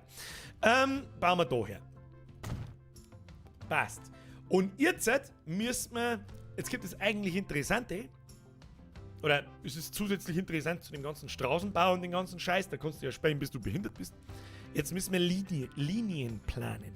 Und ich mache das gern so, ich baue zuerst, wie ich es jetzt auch mache, alles auf, so wie es mir denkt. Und dann setze ich wirklich von Start der Reihe nach jede Linie, damit ich weiß, was los ist. Okay? So, Großschwächten, Alter. Gehen wir aufs Linientool und dann machen wir eine neue Linie. Bam, Alter. Da haben wir eine neue Linie, die ist rot und die benenne ich um, weil sonst kennen sich später kein Schwänzen mehr aus, Alter. So, Schwächten, Bus. Enter. Das ist der interne Bus, der da bei uns so eine Runden fahren soll. Den lasse ich starten in unserer Shuttle-Station und dann gehe ich da mit Klick auf diese Symbole einmal rundherum und dann siehst du, der zieht selbstständig diese Linien, diese roten, und da fährt dann der Bus quasi rundherum. Immer die Dinger halt ab. Ja, haben nummeriert, 1, 2, 3, blablabla. Vom Amselweg zur Mozartstraße, zur Goethestraße, zum Wichsenweg, hätte ich jetzt fast gelesen, in die Lessingstraße und dem Kapellenweg. Ein Donau ist untergegangen, wehe! Bremen, vergesst für den Euro, habe ich gesehen. Austrian, du bist untergegangen! Der wichtigste Mann am Platz! Es tut mir so unfassbar leid, ich hoffe, du bist noch da. Bussi aufs Nussi. Servus, bin auch wieder mit da. Tut mir leid für die Störung. Es sei dir verziehen, tut mir leid für das, dass ich die übersehen habe. Bussi aufs Nussi. Entschuldige. So, Buslinie 1. Dann ist unsere Idee ja, diese Linie sammelt Leute ein und bringt hoffentlich alle da zum Großschwächten-Transfer zu unserem Shuttlebus. Und von da machen wir eine neue Linie und nennen wir das Ding Shuttle Großschwächten. Mach ich mal so einen kleinen Pfeil daher, damit ich mich auskenne. Flughafen. Mehrere Linien brauchen wir nicht. Bam. Farbe ist mir meistens scheißegal. Starten, der wir da herunten, und dann soll er da aufverdüsen. Düsi mag düs. Zum Großschwächten-Anbau. Was überhaupt nicht passt, aber egal. Was, wenn wir den einmal umnennen? Den nennen wir jetzt einmal um in den Hauptbahnhof. Flughafen Südost. Kennen wir uns besser aus. Sprengi! Gut erkannt. Wir machen unsere Linien natürlich in Regenbogenfarben. Ist aber eh klar. So, Plan. Muss ich schnell was trinken.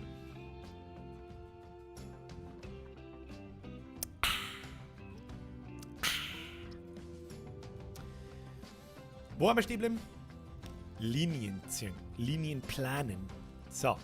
Einsammeln der Passagiere, abliefern am Shuttlebus. Shuttlebus steigen wir ein, düsen wir da auf an den Flughafen und gehen wir ans Passagierterminal und von da fliegen wir zum anderen Flughafen. Darum, neue Linie in grün. Ist das Regenbogenfarben genug?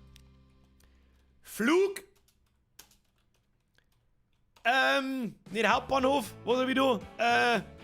Flug von Südost nach Nordwest.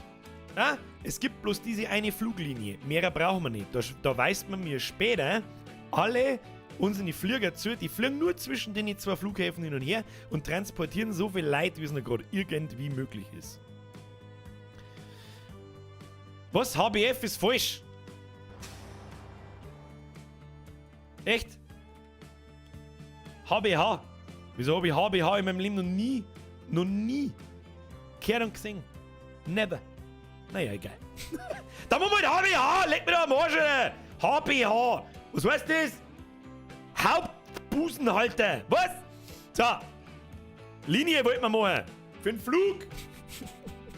Und zwar von da BR Südost rechts unten und dann sagt man schon, oh, da wird gleich eine ganz andere Linie. Jetzt sagen, ja, jetzt hat der Flieger die ganze Zeit im Kreis fliegen, das macht überhaupt keinen Sinn, nicht? Gehen wir nach links um, suchen wir uns einen anderen Flughafen und markieren den. Bam, Alter. Schau her, was der jetzt für eine super crazy Schleifen da zieht. Linie per Flughafen, nice. So, wir müssen eigentlich, hast du eigentlich recht, ich hab's gerade gelesen. Der klare Bremen. Bürger, HBF, nein, nicht das. Von BER zu MUC. Das ist eigentlich richtig. Flug! BER MUC. Ausrufezeichen, Alter. Donation schon wieder sehen. Steff, Mügelberger Sepp, habe dir aus Kielheim. Hashtag Knackifuck.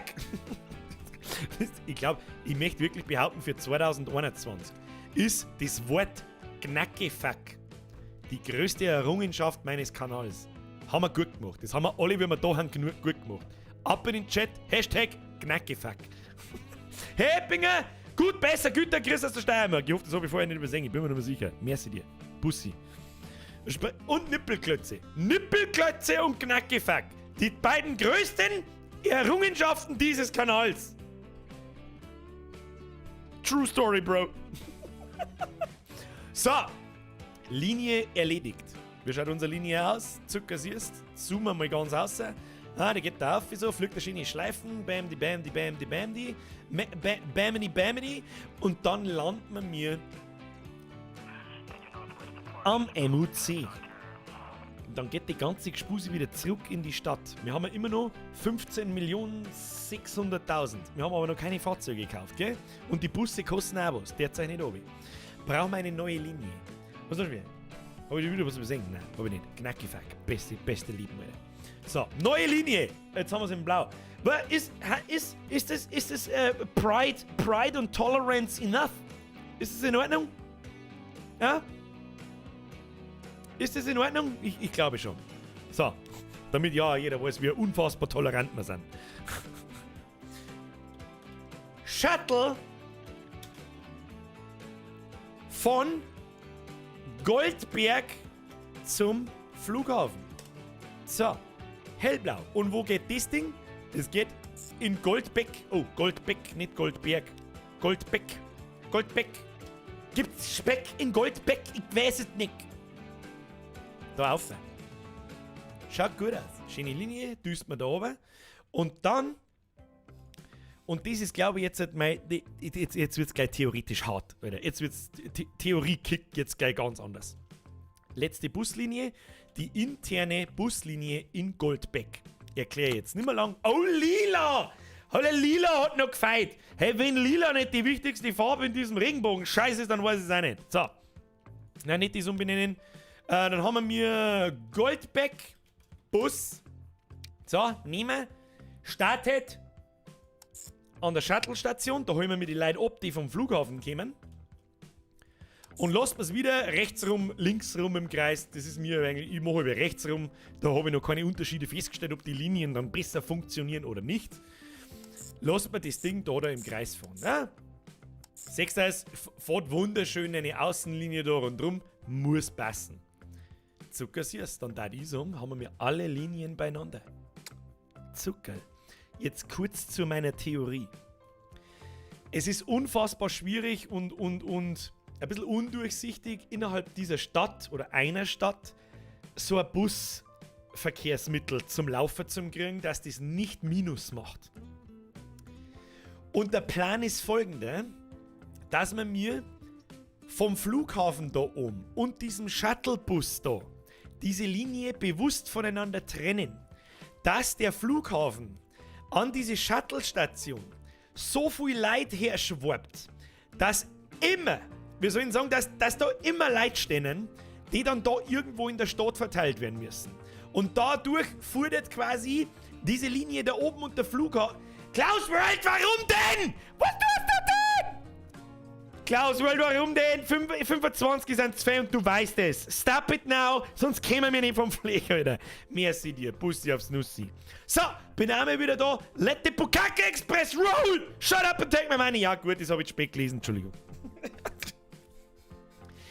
Was? Christian 90, merci für den Zwickel. Grüße aus... was? Herrieden? In Mittelfranken. Einigen wir uns auf Chris nach Mittelfranken. Bussi aufs Nussi, Chris aus Niederbayern. Merci dir. Stolzer Löwe, HBF, Hauptbahnhofbürger, Voraufzug. Bau die Straßen mit der Kurvenauswahl, da werden es schöner. Find ich nicht. Ich mag das immer, wenn ich so... Weißt du schon. Merci für den Zwickel, Bussi aufs Nussi. So, jetzt aber, weiter im Kontext.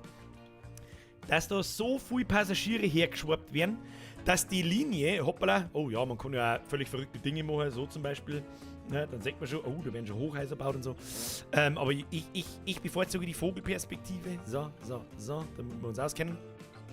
Dass in dieser Buslinie immer Leute unterwegs sind. Und dann, wenn immer Leute, also wenn die Busse, die da im Kreis fahren, immer voll sind, dann verdienen sie auch Geld, ja? Weil die an jeder Station irgendwo Leute ausladen und dadurch verdienen sie Geld. Und dadurch werden sie profitabel und dann funktionieren die auch.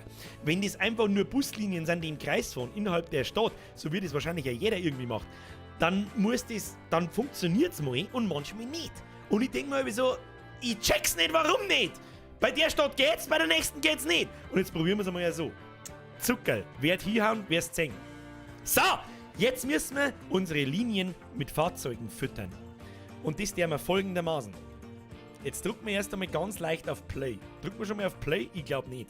Wir verteilen alles und wenn alles steht, drücken wir auf Play. Los geht's. Aufs Depot klicken. Und dann fangen wir diesmal links da an, weist man die Fahrzeuge zu und bewegen wir uns wieder nach rechts unten, bis wir alle Fahrzeuge haben und dann drücken wir auf Play und dann werden wir uns die ganze Gespuse einfach einmal anschauen, was passiert. So, jetzt pass auf. Fahrzeuge kaufen, da gehen wir Fahrzeuge kaufen, dann kannst du da ein bisschen filtern, Passagiere und Cargo. Cargo haben quasi so Güter und Passagiere haben nicht nur so Passagierbusse. Da gibt es noch nicht recht viel. Im Laufe der Zeit kommen nur ein paar Fahrzeuge dazu. Mit Mods kannst du da so viele Busse haben, wie du willst. Ich kaufe für die Stadtinnere den Volvo 5000. Volvo 5000, meine Damen und Herren. Und zwar für die Größe dieser Stadt am Anfang einmal 2 Stück. Ja, mehr können wir uns nicht leisten, weil schau mal hier, die scheiß Busse kosten 1 Million. Und die kosten Unterhalt. Das heißt, alle paar Tage, rechts unten steht ein Datum, kosten die halt Unterhaltskosten. Und währenddessen müssen die wieder einspähen. Und wenn es 2 sind, verlieren wir schnell zu viel Geld. Dann können wir nichts mehr bauen, dann gehen wir pleite und dann haben wir kaputt, Alter. Und wir gehen nicht kaputt, Alter, wir haben einen Pro-Gamer. So schaut's aus. So, 2 Busse, zack, das Böhnchen, die markieren wir, dann drücken wir da her und dann sehen wir mir Linien, wo wir es zuweisen können, in den Gold. Und deswegen benenne ich diese Linien, damit ich mir auskenne, was ich meine. Lila Linie, pink, lila, was auch immer, Goldback Bus, zuweisen. So, jetzt siehst du schon, ist da so ein kleines Bus-Symbol. Die Daten jetzt sofort losfahren, wenn ich da unten auf Play drücke. Aber erst, wenn wir fertig sind. Ne? Erst, wenn wir fertig sind. Dann brauchen wir für unser Shuttle mindestens einen Bus. Fahrzeug kaufen. Dazu nehme ich gern größere Busse. Ja, wenn wir uns die Daten von dem Bus einmal anschauen, Kapazität 17. Das ist in Ordnung, aber da geht mehr. Und zwar der Berghof Duvedeck, keine Ahnung, Alter.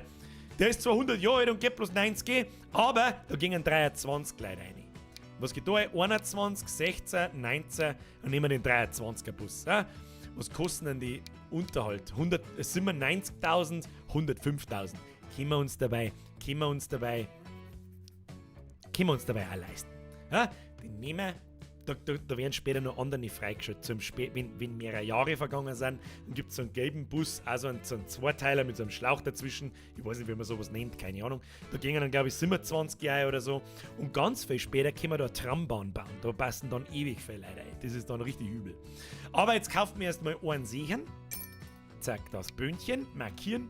Und wir weisen mit dem der Linie Shuttle Goldbeck Flughafen zu. Bäm, Alter! So, jetzt wird's interessant! Linie besetzt, blaue Linie besetzt, Flughafen, Kinder. Flughafen. So, können wir uns dieses Flugzeug noch leisten. An jedem Flughafen ist standardmäßig so ein Hangar dran. Das ist quasi das Fahrzeugdepot für Flugzeug. Klickst du drauf und dann kannst du Fahrzeuge kaufen. Tada! Meine sehr verehrten Damen und Herren, jetzt wird eingekauft. Und zwar nur Passagierflugzeug.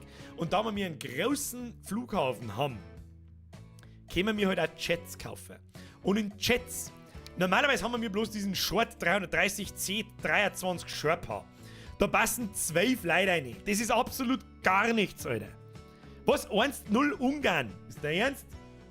Naja, geht ja nicht anders. Naja, weißt du eh, was es ist. Das, was der Sprengi sagt. Ich glaube, er jetzt wieder Kredit aufgenommen hat. Glaube ich auch. Und zwar, schauen wir mal, Short, da passen 12 Leute, aber das Ding kostet schon 3 Millionen. Können wir nicht brauchen. Der, wir sollen sagen, Passagierkosten, laufende Kostenfaktor ist beim Airbus Hashtag Erdnuss am effizientesten. Das Problem an dem Scheiß ist, dieses Mistteil kostet 17 Millionen. Tja, wenn ich aber mein Konto da so anschaue, da unten da so, tja, wir haben ja bloß noch 14 Millionen, grob. Was tun wir da? Kredit aufnehmen. Klicken wir unten auf unser Konto und dann können wir entweder einen Kredit zurückzahlen oder uns maximal noch 50 Millionen aufnehmen. Ja? Da klickt man jetzt einfach drauf wie die Behinderten. Ich sage jetzt einmal so, bis wir 40 Millionen beieinander haben, das müssen wir hinkriegen. Dann haben wir noch 25 Millionen, die wir uns nehmen können, aber die wir hoffentlich nicht brauchen. So. Und zwar einen Bombardier nehmen. Da passen aber bloß 22 Leute. Für das, dass er 7 Millionen kostet, ist immer zwingend. Dann müssen wir tief in die Tasche greifen. Das ist meistens der Punkt, wo es in die Hosen geht, weil nicht schnell genug, wie soll ich sagen, so viele Leute da zum Fliegen anfangen, dass das Geld wieder reinkommt. Aber wir probieren es diesmal, ich bin guter Dinge. So, Airbus, Erdnuss, Servus, Flugzeug, zack, gekauft. Und dann schickt man es auf die Linie, Flug BER MOC, da herunten, kennen wir uns aus, grüne Linie da oben, los geht's. Zack, Flugzeugsymbol ist da, passt, Alter. So. Gehen wir da oben. Stellen wir uns vor. Ne? Kreis fahren, blub vom Auf zum Flughafen, blub Flughafen, fliegen wir oben. Haben wir da, kommen wir an, am Flughafen BER, passt. Jetzt brauchen wir nochmal 2 Shuttles. Wir brauchen einen Shuttlebus und 2 Busse für Großschwächten. Das erkläre ich jetzt nicht nochmal lang, das ist da hinten genau dasselbe Konstrukt wie links oben. Darum machen wir das ganz schnell. Zack, 2 Volvos, zack, zack, zack, zack. Zack, zack, zack. Großschwächtenbus. Jawohl. Nochmal ein Fahrzeug kaufen. Kauft man den dicken. Der dicke. Und machen wir Shuttle Großschwächten Flughafen. Zack. Das Böhnchen, Kinder. So. Kurzer Check. Großschwächten, Bus, check. Shuttle zum Flughafen, check. Flugzeug und Linie von Flughafen zu Flughafen. Wo haben wir ihn? Kruzifix, ich finde ihn nicht mehr. Da ist er. Check. Dann Shuttle nach Goldbeck. Check. Bus innerhalb zur Verteilung. Check. Überall Fahrzeuge zugewiesen.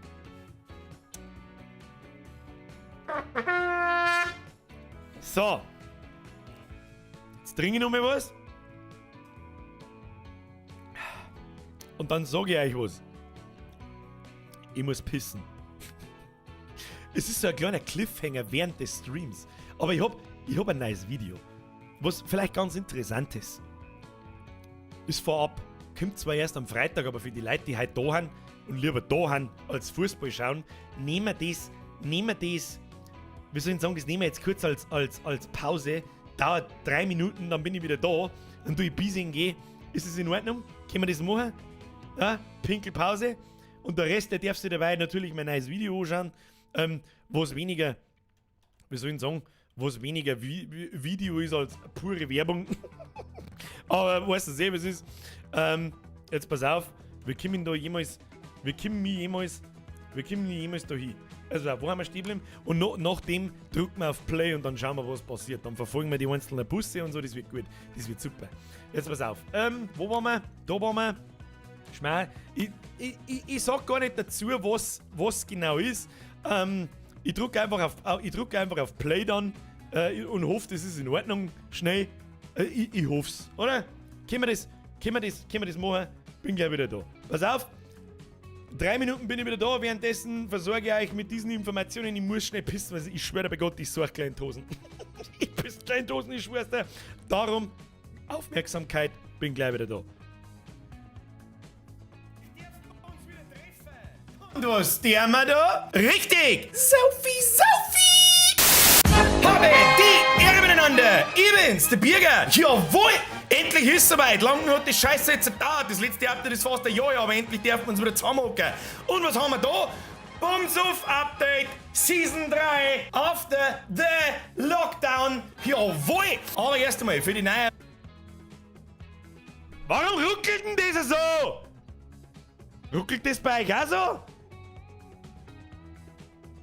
Nicht mal das geht.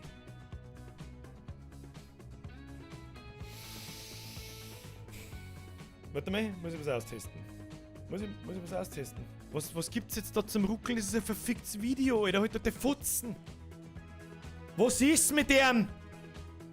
Endlich dürfen wir uns wieder treffen. Und was der wir da? Richtig! Saufi! Ich flipp gleich aus. Was ist denn da schon wieder? Was ist denn schon wieder? Alles ruckelt! Warum ruckelt denn alles so weit?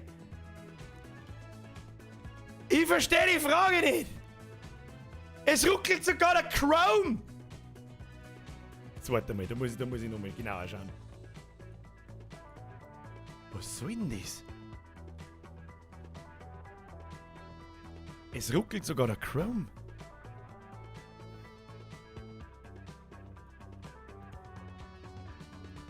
Transportfieber? Mann, ich muss pissen. Mann, ich muss pissen, Alter. Was?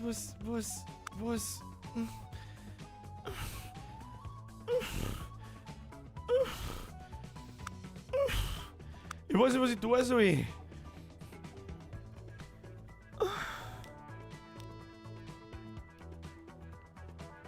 Warte mal. Es geht nicht. Ich kann es euch nicht sagen. Ich kann es euch, glaube ich, nicht sagen.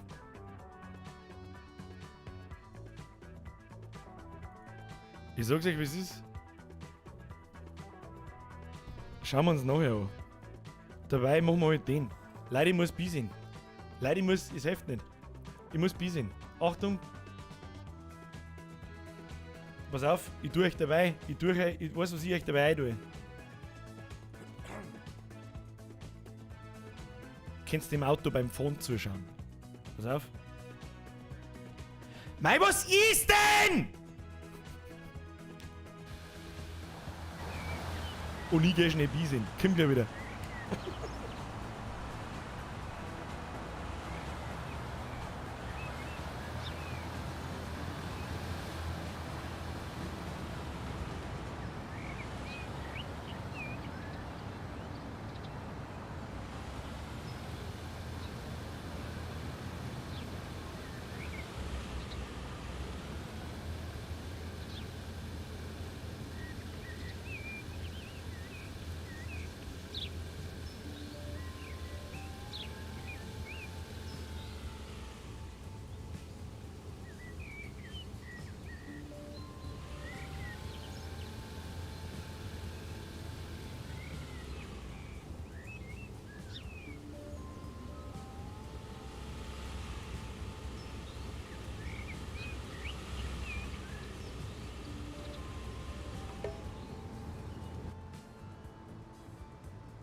Wo ist denn jetzt stehen bleiben?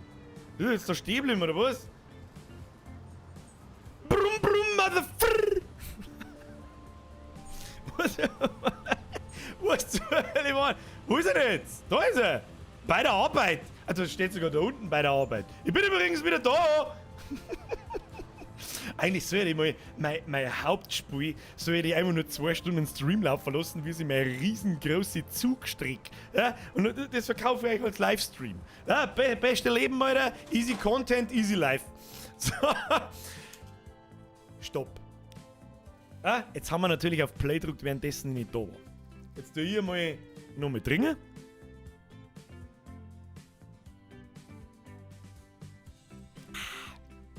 Hast du Eyebrow auf die Hände gewaschen, noch ein bisschen? Fralle. Hallo, haben wir nicht bei den Hottentoten, ja? Mehr Autocontent. Der ist despawned. Nein, ist er da gestanden, er ist in die Arbeit gefahren. Ja gut, aber er parkt halt nicht ein. Das können wir nicht verlangen von dem Spiel. So, jetzt pass auf. Drücken wir nochmal auf Play. Und dann lassen wir einfach mal laufen und schauen wir uns das an, was da so passiert. Wir sehen jetzt schon, ja, ich hoffe, dass ihr das auch im Stream richtig seht, sie auf die Videoqualität passt und so. Wir haben jetzt da schon herum, da ein grüner Weg. Seht ihr, da ist so ein kleines gelbes Menschgall und da ist ein kleines gelbes Menschgall, das bedeutet, da wartet eine Person. Ja, du kannst da über draufklicken und dann steht dort, da wartet bereits eine Person. Und da fahren auch schon unsere Busse umeinander. Da ist ein bisschen krasser Verkehr. Ja, da geht's wegen zu. Da meine ich so mit Zeit für einen Kreisverkehr irgendwann. Ja, das ist da, aber da soll sich der Zukunftsbürger, Baumeister drum kümmern. Das, den kriegen wir schon. So, dann, jetzt schauen wir mal. Und zwar interessant wird's erst, wenn sie da im Shuttle, schauen wir mal, da fährt gerade der Bus weg. Siehst du das da? Straßenfahrzeug da? Der hat noch keine Personen nicht dabei. Das ist natürlich kacke. Das ist richtig kacke, weil das Ding macht dadurch natürlich noch minus 26.000. Das heißt, das müsste man noch sauber aussitzen, bis da die ersten Leute warten. Ich meine, das System muss ja jetzt erst einmal kapieren, dass wir da gerade eine Verbindung hergestellt haben. Das dauert ein wenig. Darum tue ich meistens mit der normalen Spielgeschwindigkeit, da wirst du arm. Mindestens auf die 2., wenn nicht sogar die ganze Zeit auf die 3. Und dann siehst du schon, ja, lass mir einfach ein bisschen die Stadt da, siehst du das? Jetzt haben sie da ein paar so Gebäude aufgebaut und der Bus rast da rundherum, siehst du das? Ja, wird schon da herunten, haben die Leute dabei, da ist der andere Bus, der hat schon 11 Personen dabei. Und jetzt schauen wir uns das einmal an. Zoomen wir mal da rein. Ja, oh, da steigen die Leute aus, aber sie wollen einfach nicht nach Goldbeck zum Flughafen. Das gefällt mir gar nicht. Doch! Fuck, sie waren zu langsam. Jetzt haben sie quasi die Station gewechselt und jetzt warten sie da. 9 Passagiere warten zum Flughafen. Was ist mir da jetzt wieder deren? Wir verfolgen einen Jürg Voigt. Und so zoomen wir da jetzt ganz massiv rein und den verfolgen wir jetzt. Ja, drücken wir ganz schnell auf Ding. Zoomen wir noch mehr raus. Müssen wir warten, bis der Bus da oben, ja, Straßenfahrzeug 3, bis das wieder da oben düdelt. Ja, bis das da oben düdelt. So. Und der Jürg folgt. Am Jürg folgt, den folgen wir natürlich. Und da kommt er schon. Da. Ich find's sogar geil. Schau. It's 14 times the detail. Da steht sogar am Bus vorne oben, wie die Linie heißt. I fucking love this game. So, jetzt wollen wir langsam. Wo ist der Jürg folgt? Der Jürg folgt ist lost! Und der man Hermann Klein verfolgen. Und da geht's dahin. Haben alle eingestiegen, 8 Personen haben dabei. Oh, Autosave, da bleibt es natürlich kurz hängen, aber das ist ja nicht so tragisch. So, verfolgen wir. Schauen wir noch einmal zurück aus. So. Ah, you know what time it is. Play. You know what time it is, Kinder. You know what time it is.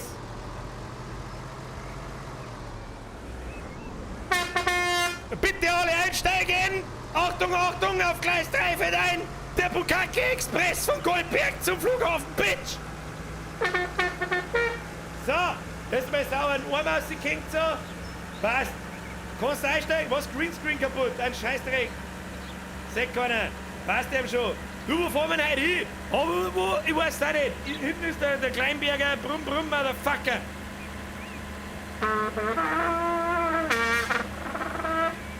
So, ich glaube, wir haben ihn nicht mehr weit. Zweimal ist nicht mehr, haben wir gleich da. Ja. Fast einmal 4. Das wird ihm schon. Was? Hier sitzen, hab ich gesagt! Hier sitzen so ist der Kruzifix. So. Da war ein Hirsch auf der Straße. Hab ich doch richtig gesehen, gell? So. Bitte alles aussteigen, inklusive mir. Ich steige im Flieger ein, da fliegen wir eins weiter. Da fliegen wir mir eins weiter, Alter. Da fliegen wir mir eins weiter. So. Aus mit euch. Schleicht dir, hab ich gesagt. So. Passt ihm. Und der hat mich wieder da, aber. So, grüß Gott. On point. Und da machen wir Schluss. Da machen wir Schluss. Schauen wir und dann schauen wir. Da schau hin. Jetzt pass auf. 4000 km/h Bus Birger, der fährt 4000, da haben wir jetzt ausgestiegen. Und dann verfolgen wir da irgendwann einen Zigeuner. An Oliver Thomas! Ja, wer einen Toppi vorne hat, da bist du sowieso raus, aber ist egal. So, was tut jetzt der? Der guckt jetzt da in das riesen... Was ist das? International Airport. Ja, da guckt er rein. Da guckt er rein, der Alte.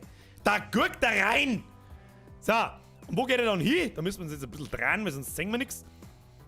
Normalerweise müsste der jetzt da eigentlich bei dem Passagierterminal aufschlagen. Irgendwo. Sieht man die da eigentlich stehen? Ah, ich glaube, die stehen dann da drin dann. Oder sieht man die dann da drin umeinander stehen? Neues Fahrzeug ist verfügbar! Der BE56 Cobra! Nur das ist jetzt wie ein Schwarzenegger-Film aus den 80ern. Aber das ist eine Trambahn. Ja? Später mal. Da kommen's!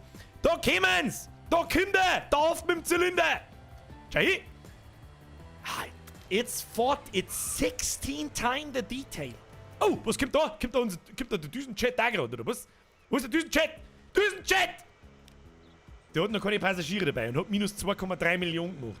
Nein, das war ein gescheiter Griff ins Klo, Alter. Gescheiter Griff ins Klo. Aber jetzt müssen wir natürlich zuschauen.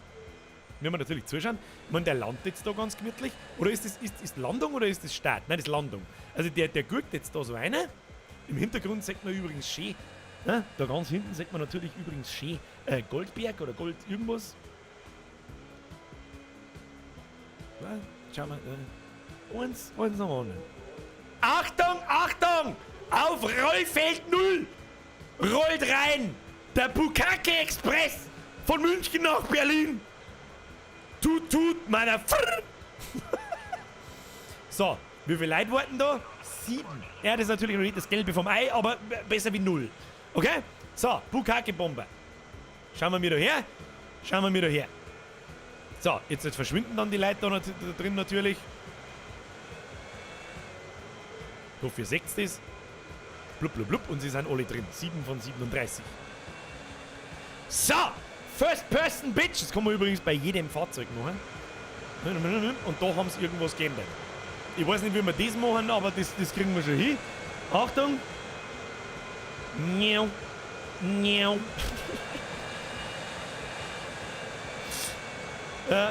That's the original shit. So! Ich stehe euch vor. Wieder mal mein Co-Pilot. Das ist der Hans. Der pflückt das Ding schon. Ich brauche gar nicht aufpassen. Ich weiß nicht, was wir da tun. Aber auf Startbahn ebenfalls 0. Geht's jetzt gleich voll ab. Jetzt gib ihm Pumpedüse, Alter. Bitte schnallen Sie sich an. Unter Ihren Sitzen befinden sich keinerlei Schwimmwesten, denn wir fliegen nicht über Gewässer. Punkt. Maul halten. Wenn Sie rauchen möchten, dann können Sie das gerne tun. Und bitte begrüßen Sie mit mir meinen Co-Piloten Franz. Der ist ebenfalls Raucher und betätigt bei Bedarf den Autopiloten. Und ich bin jetzt hier. Tschüss dann.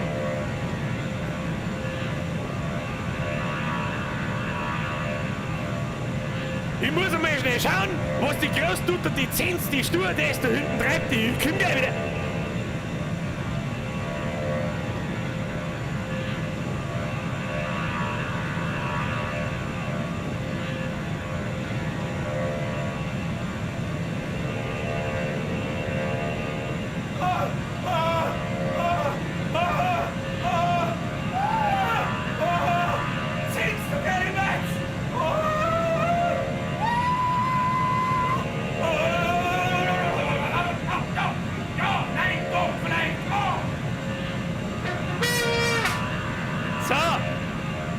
mal schneller gegangen, weiß ich. 10 Cent ein Putz da hinten. Was kann ich dafür? Da brennt die Karre, jawohl. So. Ja. Achtung, Durchsage.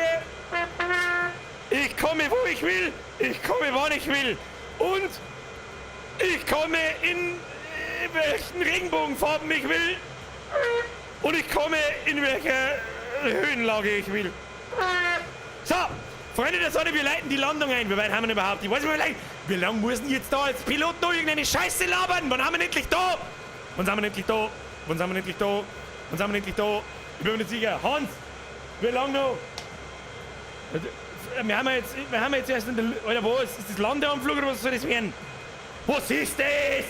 Ja, Alter, bist du besoffen?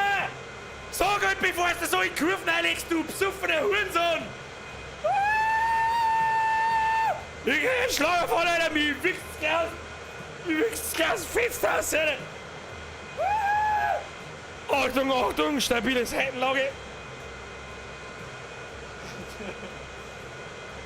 Alter, jetzt bin ich mal fertig, du Arschloch!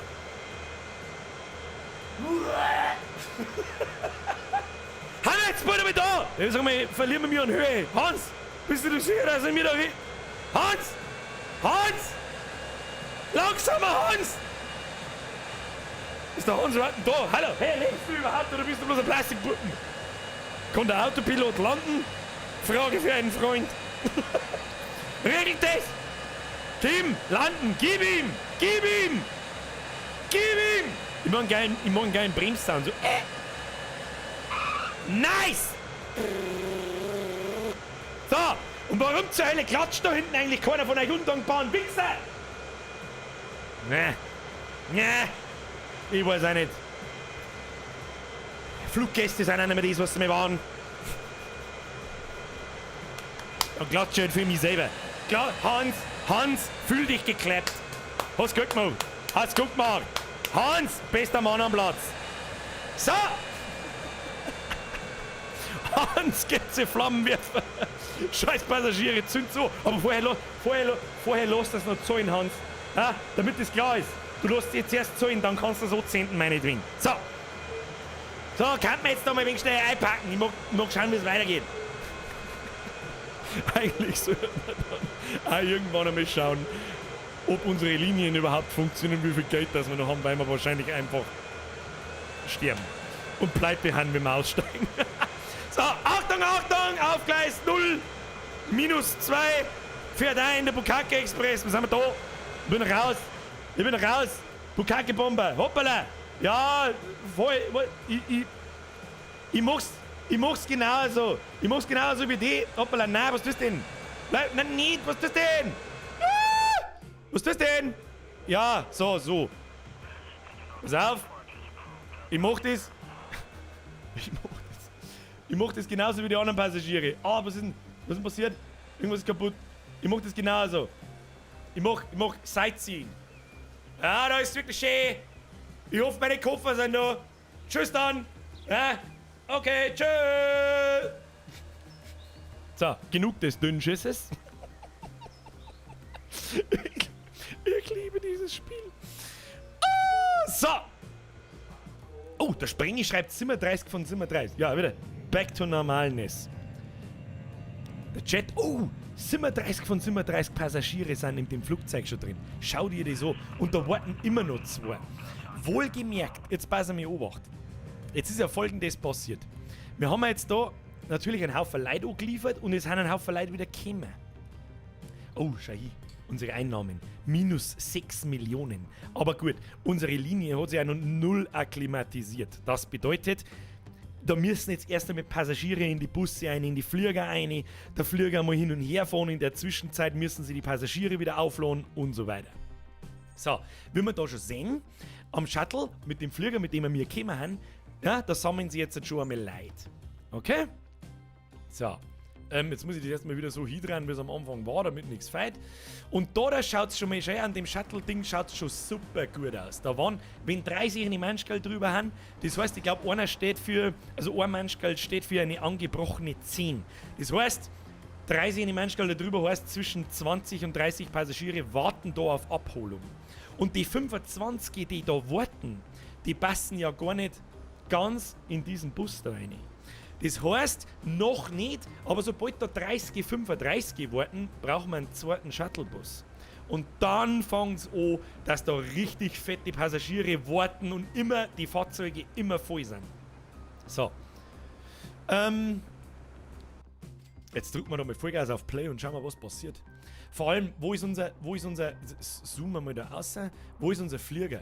Sagt man den? Oh, der fliegt 5000. Der 4000 km/h! Bukake Express, Alter! Drück mir da auf langsamer, den trifft da keiner mehr. Da. Der macht minus 2 Millionen. Sagt man Oma in diesem Infofenster, minus 1,8 Millionen. Warum er auf einmal weniger macht, das weiß ich nicht. Auf alle Fälle schauen wir dem jetzt auch einmal nochmal zu. Wenn er da einfliegt. Und das schneller. Drückt man auf Play. Und wenn er landet und vor allem wenn er die Passagiere abliefert, dann macht er nämlich Geld. Und das größte Potenzial zur Gelddruckmaschine hat der Jet. Und ich hoffe, dass er dann ins Plus rutscht. Vor allem, wenn wir da jetzt schauen, da warten schon wieder mindestens zwischen 20 und 30 Passagiere da dort. Sagst du das? Ja, und dann ist er hoffentlich wieder voll. Wahrscheinlich nicht ganz. Schauen wir mal. Im Hintergrund sehen wir übrigens Goldberg da oben. Der macht 5 Millionen pro Flug. Hin und zurück, wenn er voll ist. Jetzt haben wir bloß 31 von 37. Müssen wir mal schauen, wie wir das hinkriegen. Der, wenn jetzt einmal 2-3 Mal hin und her fliegt,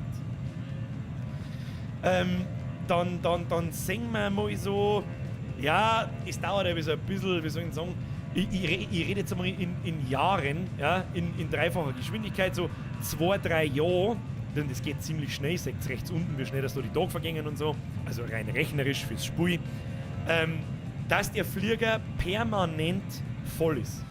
Und wenn der permanent voll ist, dann ist es eine Gelddruckmaschine. Schau her, haben wir schon nur noch minus 1 Million im Minus. Abwarten. Verfolgen wir einfach einmal nur, Verfolgen wir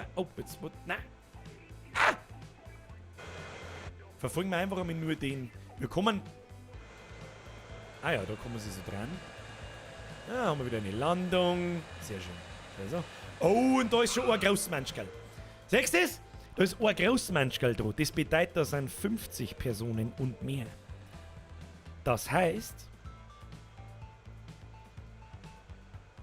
jetzt schauen wir, der Flieger ist immer noch mit 3 Millionen im Plus.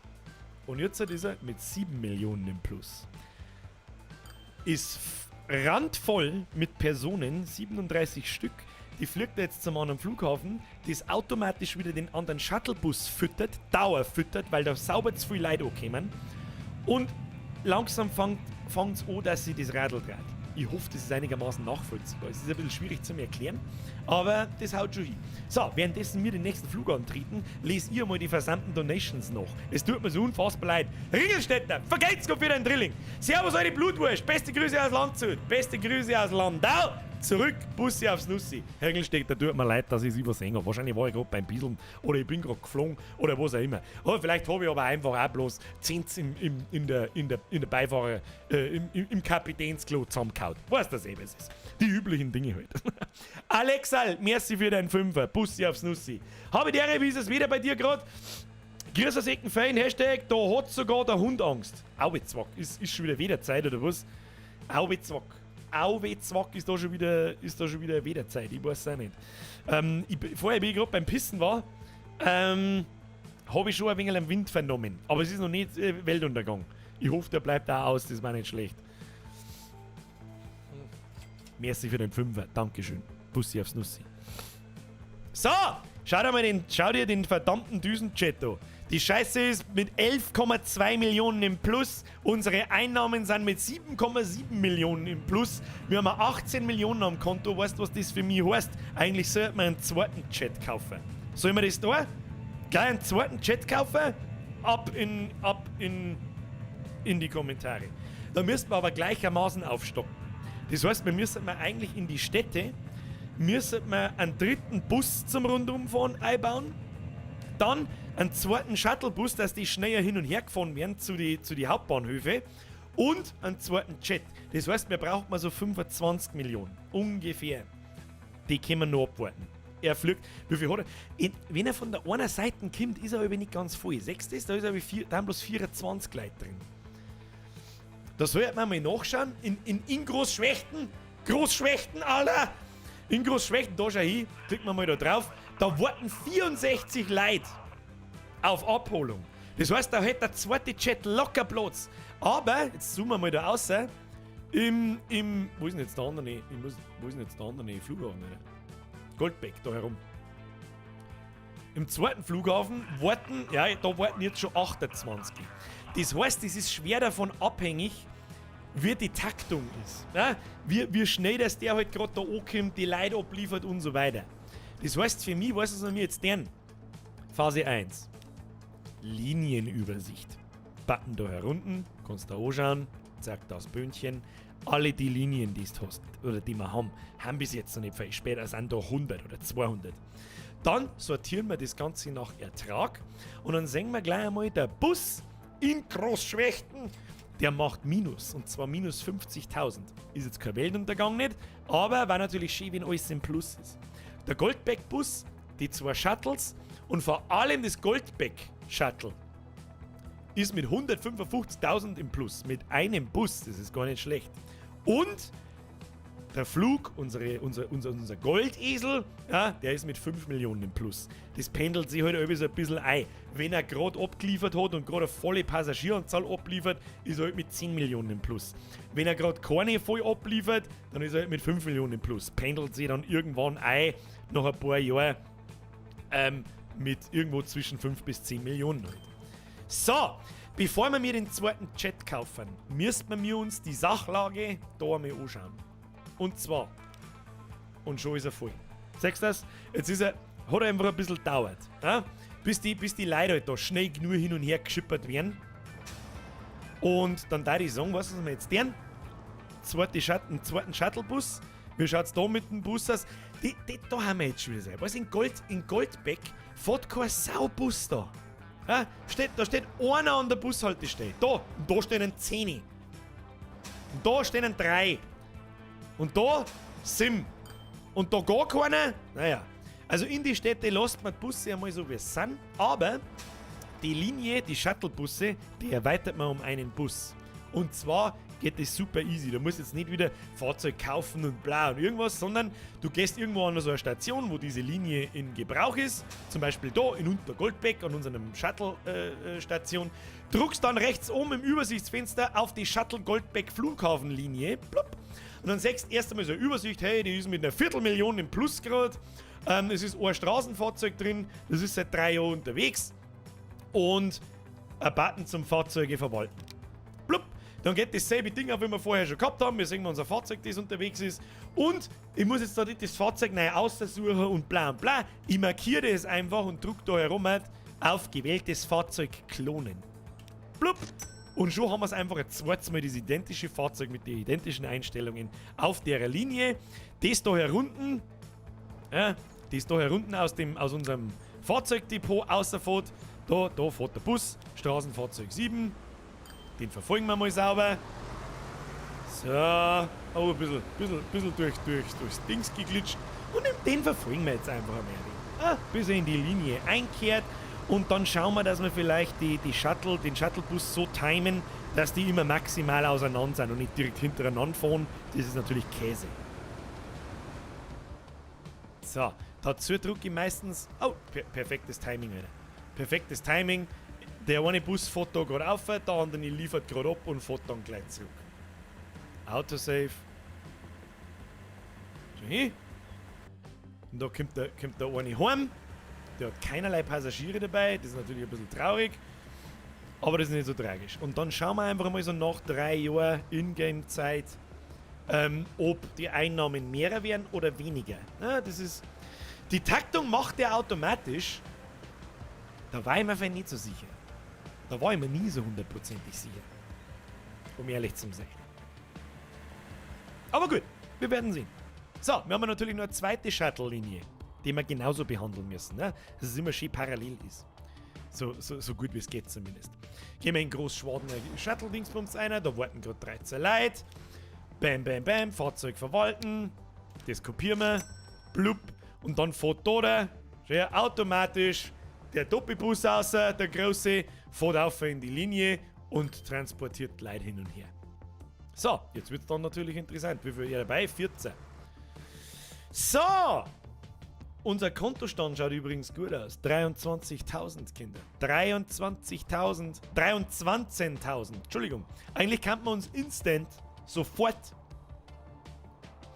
Der Beastie Boy schreibt, Taktung kannst einstellen, ob er wartet, beziehungsweise wie lang oder ob er wartet, bis er voll ist. Weiß ich, das lasse ich aber über das Ding automatisch regeln. Der Leirerbuhr, wie macht man die Taktung?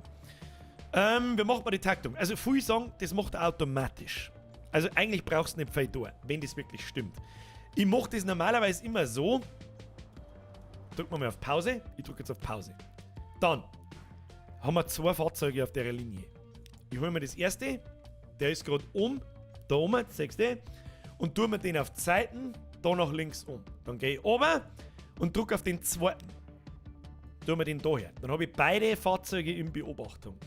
So, bei mir passt es jetzt da gerade auch gerade. Ja, das hat einfach automatisch passt. Was? Ich habe 23.000 gesagt. 23 Millionen haben wir heute. Entschuldigung. Und dann gibt es da einen Button an der Seite, da wo es heißt anhalten. Dann hält der Bus mitten auf der Straße stehen. Bis du noch mehr drauf drückst, dann fängt er wieder das Fahren an. Ich mache es dann meistens so,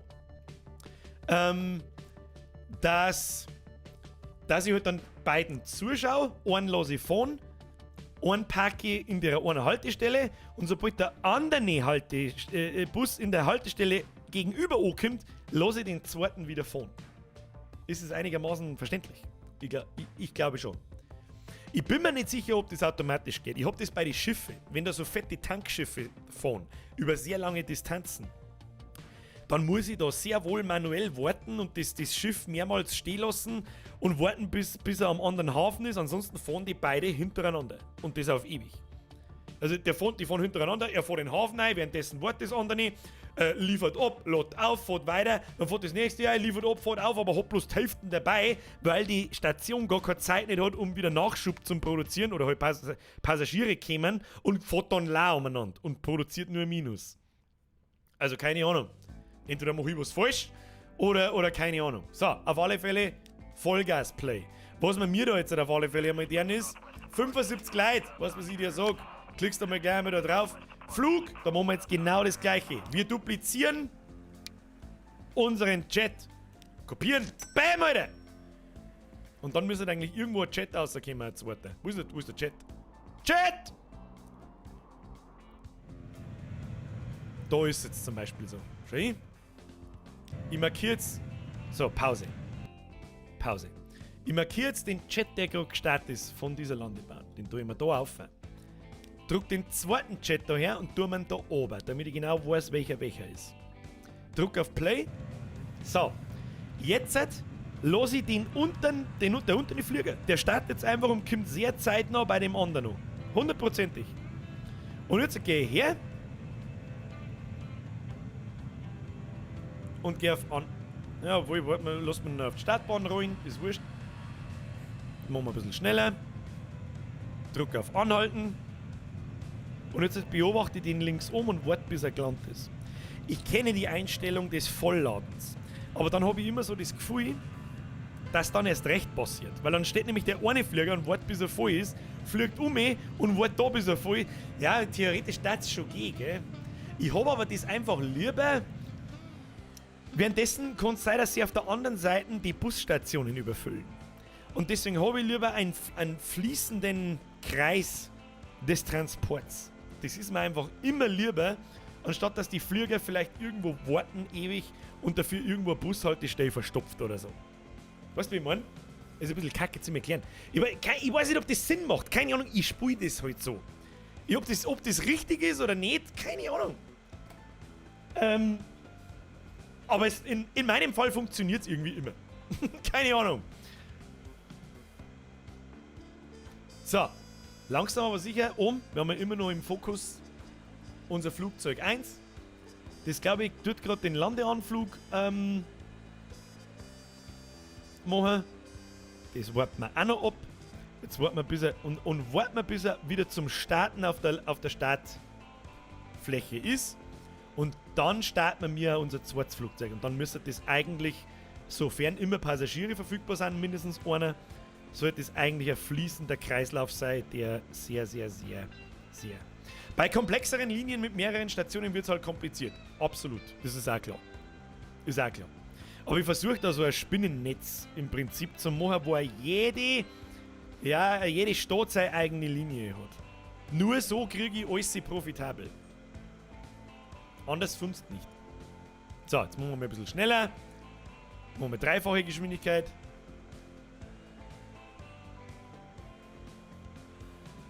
So, und wir haben auf der Startbahn und jetzt schicke ich den zweiten Flieger alle aus. Und jetzt starten beide gleichmäßig und dann müsste das ein richtig schöner Start sein. Da es nur eine Linie gibt zwischen diesen zwei Flughäfen und da nicht noch andere Flieger dazwischen grätschen, noch nicht, macht das Sinn. Später wird es natürlich dann ein bisschen kompliziert, wenn du 5 Flughäfen hast mit 5 verschiedenen Flieger und 5 verschiedene Linien, da wird es dann richtig zack und richtig seltsam. Aber gut. Da sitzen 14 Leute drin, da sitzen immer 30 drin. Lasst wir es fliegen. Dreifache Geschwindigkeit. Wir schauen mal da oben. Da warten auf alle Fälle schon einmal 11 Personen. Wie viel bringt er mit? 0. Hat er wenigstens Leute ausgelassen? Ja, die rennen da umeinander wie die Narischen. Das passt schon. Schauen wir den zweiten Bus an. Der fährt gerade oben. Der hat 10 Leute dabei. Unten warten leider bloß 8. Schau, da passiert jetzt automatisch schon, was ich gemeint habe. Wie viel hat er dabei? 8 Personen. Naja. Also so richtig hundertprozentig voll sind diese Busse leider nicht. Aber gut, das ist ja nicht die einzige Stadt, die wir mit diesem Shuttlebus verbinden. Weißt du, was wir jetzt tun? Jetzt lasst man dieses Konstrukt einmal laufen und beobachten wir es nicht ständig. Okay? So, wir haben ja gerade nicht mehr recht viele Millionen am Konto. Ich hoffe, dass sie das ziemlich schnell fängt, weil sonst haben wir ein Problem. Ich hoffe, dass unsere Chats, unsere beiden Chats, die können sehr in die Hose gehen jetzt dann gleich. Nämlich, wenn die nicht mehr voll sind. Herr Röd, was ist das? Herr Rödlisberger! Ja, eine späte Mitgliedschaft spät am Abend. Mike! Vergesst für deine Mitgliedschaft, alle. Welcome to the Squad und herzlichen Dank. Ab in den Chat. Habe dir im Vollbier Squad. Mike, Dankeschön für deine Mitgliedschaft. Bussi. Full Homo. Nix No Homo, Full Homo. Warum ist denn eigentlich schon wieder 10 vor 10? Spreng ich das, frage ich mich auch. Ich bin jedes Mal, ich muss das spät zwar dann immer eine lange Zeit dann liegen lassen, bis ich wieder Bock habe. Aber das ist ja, wann habe ich das letzte Mal gespielt? Okay, zugegeben, letzte Woche in meinem Urlaub habe ich kurz mal ein bisschen gespielt. Habe festgestellt, das, wenn ich vorschlage, haben die Leute sicher Bock drauf. Mache eine Umfrage mit der Hunter Transport-FIFA und Rimworld. Das kommt schon dran. Habe ich Bock. Bin ich voll hooked. Wie gesagt, eines der besten Aufbauspiele, das ist ja nur die Spitze des Eisbergs, was ihr da gerade seht. Ja, für die Leute, die das Spiel nicht kennen. Das ist die Spitze des Eisbergs. Du kannst das mit Schiffen machen. Es gibt Züge, für das steht das Spiel eigentlich. Ja? Züge, größer, everything. Aber so ist mir halt zu einfach, habe ich schon zu oft gemacht. Und mit so Flieger und nur Passagiertransport habe ich noch nicht so oft gemacht. Der Excelinho, wir waren jetzt mit Anno 1800. Habe ich mir hart abgespielt. Anno wird irgendwann langweilig. Ich weiß nicht warum. Da habe ich momentan mehr Bock drauf. Wir haben ja schon mehr Anno gespielt. Aber da hat mich nicht so gehuckt wie das jetzt mal. Also das werden wir schon noch ein, zwei Mal öfter tun. Wie schaut's aus mit nächster Woche? Was wünscht ihr euch mehr? Montag hätte ich mir eigentlich gedacht so Sea of Thieves. A Pirate's Life. Haben wir da Bock drauf? Okay. Zweitens. Die Leute schreien immer mehr nach Horizon Zero Dawn. Ich habe euch nicht vergessen. Okay? Ich habe euch nicht vergessen. Aber Montag Sea of Thieves. Ist das in Ordnung? Ich habe nämlich auch voll Bock. Ich muss mich massiv zusammenreißen. Gestern habe ich mich massiv zusammenreißen müssen. Das ist meine Kauf, weil mir langweilig war. Und man denkt, nein, First Play im Stream. Zweitens, Transport Fever oder Horizon Zero Dawn am Mittwoch. Ist das in Ordnung? Ich lasse euch wieder abstimmen. Sehen wir dann. Ich hoffe, dass Sea of Thieves was kann. Das Ding kostet 40 Euro. Schwierig. Also, wenn es wert ist, um Gottes Willen, dann natürlich nicht. Aber, ich lasse euch wieder abstimmen am Sonntag und dann kommt die Ankündigung bei mir im Discord. Für alle, die neu sind, mein Discord, einfach Ausrufezeichen Discord in den Chat schreiben, dann kommt der Nightbot und gibt euch einen Link. Oder Link ist in der Beschreibung. Und vorher habe ich mal irgendjemanden gelesen, wo ist denn der Link für MMOGA? Auf Twitch einfach in meiner Beschreibung und im Discord eigentlich auch einfach in der Beschreibung. Müsstet man mal ein Ausrufezeichen MMOGA machen. Also, ich kann es wirklich nur wärmstens empfehlen. Auf MMOGA kaufe ich auch alle meine Spiele. Das Spiel kostet zum Beispiel da gerade 18 Euro anstatt 40. Ich sehe es natürlich auch immer gern, wenn man vor allem bei so guten Spielen, die Spieleentwickler unterstützt und Vollpreis dafür zahlt, aber satz man nicht besser, wenn es mal so einfach gemacht wird. Mir rennt es auch nicht vom Himmel. Ja, auch wenn das da herin durch Donations etc. vielleicht auch manchmal so ausschaut, aber wie gesagt, ich bin ein sehr, sehr, sehr sparsamer Mensch in allen Lebenslagen eigentlich und darum gebe ich halt bloß 18 dafür aus. Und mit meinem Rabattcode kriegst du halt auch noch 3% drauf. Schreibst den Gutscheincode einfach Birger ein oder nimmst direkt meinen Link her. Dann krieg ich einen kleinen Anteil davon, für dich wird es sogar noch billiger. Dankeschön. Ein bisschen Werbung in eigener Sache, weißt du eh, wie es ist. Wir stellen fest in meiner Laberei, 2 Linien, vor allem Großschwächten ist im Minus. Und Goldbeck ist auch im Minus. Gefällt mir nicht. Dafür. Unsere Chats machen 15 Millionen plus, Alter. Da geht's ganz anders. Weißt du, was wir jetzt erzählen? Was sind denn die größten Städte? Bensdorf rechts um. Was wir jetzt tun? Jetzt schließt man Bensdorf noch an den Shuttlebus an. Und dann fliegen die automatisch auf der Linie mit den 2 Jets mit. Bloß, dass die doppelte Anzahl an Passagiere verfügbar ist. Checken wir jetzt langsam, auf was ich hinaus möchte? Ich glaube schon. So, was wir da mal als erstes tun. Die fotzengrobe Straße abreißen. Ja, die da mitten durch die Pampa geht. So, ich erkläre jetzt nicht mehr so viel. Ich rotze jetzt einfach diesen Shuttle-Anschluss in beiden Flughäfen ohne und dann schauen wir, was passiert. Okay? So. Straße. Straßenverbindung, wie wir es vorher schon geplant haben. Einmal da geradeaus auf. So, und wo lassen wir den hinfahren? Und so. Ah, was ruckelt denn da so? Nicht ruckeln. So. Straße ist dran. Dann brauchen wir natürlich Gebäude. Was haben wir da für Gebäude gehabt? Unsere Shuttle-Station. Unsere Shuttle-Station. Wir integrieren die. Die integrieren wir genauso wie die anderen, nämlich so. Straße, kurze Dings. Machen wir da einen kurzen Zugang. Hoppala. Machen wir da einen kurzen Zugang. Ich hoffe, dass jetzt jeder mitkommt, was ich da tue. So, da haben wir unsere Shuttle-Station. In Bensdorf. Linsepp, merci für den Zwickel. Birger, weißt du, wie das mit Windows ist, wenn man einen PC zusammenbaut? Hab mir alte CPU in den neuen rein. Das darf halt wurscht sein. Also ich bin jetzt so der PC, ich kenne mich schon ein bisschen aus mit dem PC und so, aber ich baue auch bloß alle 4-5 Jahre einen neuen PC zusammen. Normalerweise darf halt mit der CPU aber nichts fein. Ich denke nicht. Oh, Shahibe, wenn's da um einer geschwappt hat. Erstmal merci für den Zwickel, Leute. Ich hoffe, das haut hin. Wenn, dann frage im Discord, da haben mit Sicherheit ein paar Leute dabei, die richtig viel mehr Ahnung haben wie ich. Darum schwierig. Schwierig. Frag lieber nicht mich. Ich leg nicht mehr hinten ins Feuer. Frag im Discord. Da bist du mal drin. So, weiter im Kontext. Es ist 2 Minuten vor 10 Uhr, ich muss mich schicken, Leute. So, wir brauchen dann, also oben haben wir die Shuttle-Stationen, haben wir. Gebäude, kleine Bushaltestellen. Wir fangen da an, fahren wir da her, jawohl, die ganze Ziegelkacke, dann fahren wir da um, dann fahren wir da außen alles ab, dann fahren wir da ab, dann fahren wir da ab und da ab und daher fahren außen ab. So, Stationen gebaut, jetzt brauchen wir Linien. Und dann geht das hier zacki zacki. Und zwar Linie 1. Wie heißt das? Bensdorf. Neue Linie in Orange. Ja, der Regenbogen wird immer größer. Bensdorf. Bindestrich Bus waren wir, gell? Bus. So. Schauen wir uns das Stadtteil an. Starten wir immer an unserem Shuttle und unserer Shuttle-Station. Und dann fahren wir einmal gegen einen Uhrzeigersinn, meinetwegen, weil es wurscht ist. Bam, bam, bam, bam. So, konnte es da schon im Kreis fahren. Dann der wir gar nicht lange umeinander. Neue Linie. Shuttle. Oh, es ist braun. Schön braun. Benzdorf. Flughafen. Schöner Shuttle. Geht von unserer Shuttle-Station, wo die Leute umsteigen sollen. Da auf. Bam, Alter. So. Dann wird das automatisch in das zweite Terminal eingeteilt und passt. Linien vorhanden für die Stadt und einmal für den Shuttle.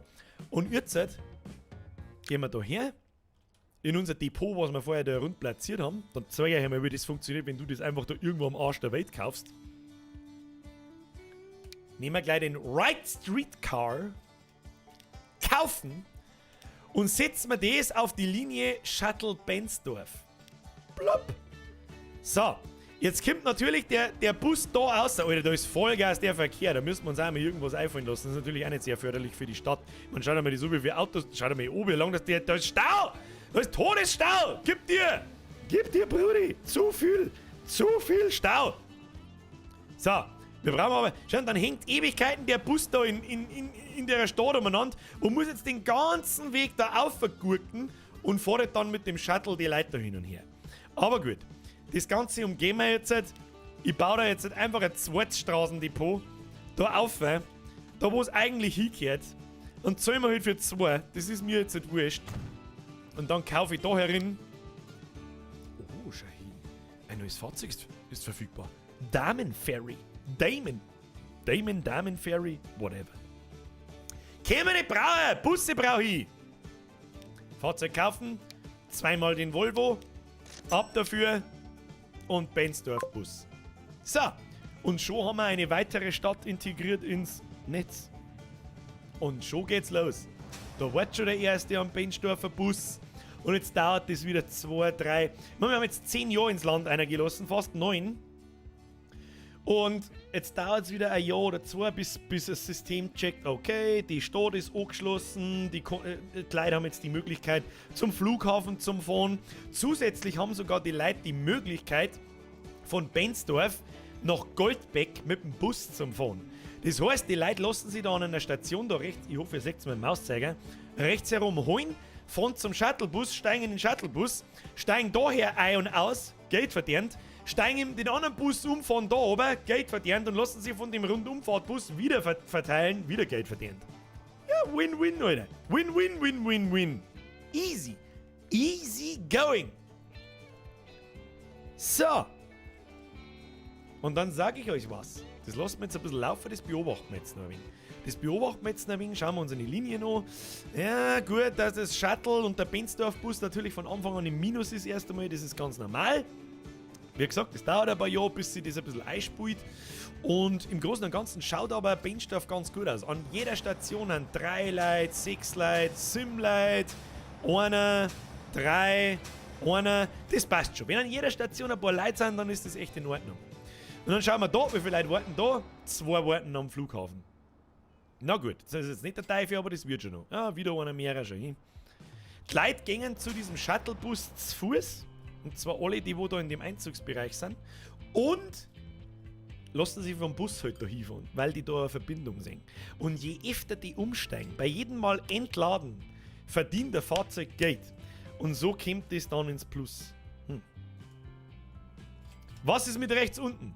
Herr Maxi King, nice try. Es ist 10 und ich möchte mir die zweite Halbzeit anschauen, weil wir wirklich 1-0 gegen Ungarn verlieren. Dann haben wir erstens raus und zweitens muss ich da ein neues Kruzifix machen. Scheiße. Ja, aber schaut schon gut aus. Und der absolute Vorteil ist halt der, wir haben jetzt eine zweite Stadt, die dort zum Flughafen pilgert. Und natürlich unsere Flugzeuge füttert mit Passagieren und wenn die immer voll sind, dann ist es eine Gelddruckmaschine. Verstehst? Da, 6 Millionen im Plus. Wird schon.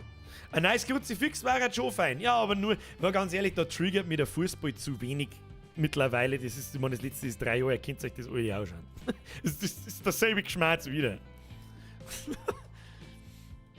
Diese schlechte Rotze. Also wenn es uns wirklich in der Gruppenphase aushaut, das ist ja wirklich oberpeinlich. Aber gut. So, der Bus kommt von oben. Wie viele Leute dabei? Ah, schau her, haben schon 17 unterwegs. Haben wieder 17 neue Leute, wo wir jetzt mal ein bisschen beobachten werden, was da passiert. Und zwar, schau her, da fährt jetzt der gelbe Bus da rein. Da passen eine gepflegte 26 Leute rein. Die steigen jetzt aus. Einige, glaube ich, wechseln da bloß die Bushaltestelle, ja, und fahren halt quasi nach Goldberg runter und einige steigen in den Flieger oben auf und fliegen halt dann in die nächste Stadt runter. And that's the system, meine Damen und Herren. Warum fahren da privat Kfz durch die Haltestelle? Stimmt. Weil wir keine Umgehungsstraße gebaut haben. Schön beobachtet. Jetzt pass auf. Ich glaube, man kann sogar... Jetzt pass auf. Dann machen wir das so.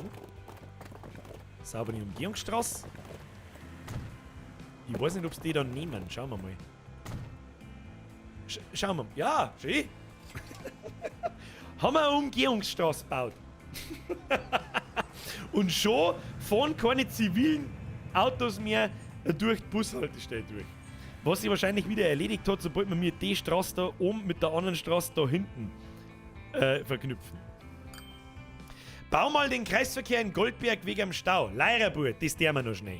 Ah, da müssen wir uns drum kümmern. Da müssen wir uns dringend drum kümmern. Schau dir das an. Da geht's zu wie im Affenstall.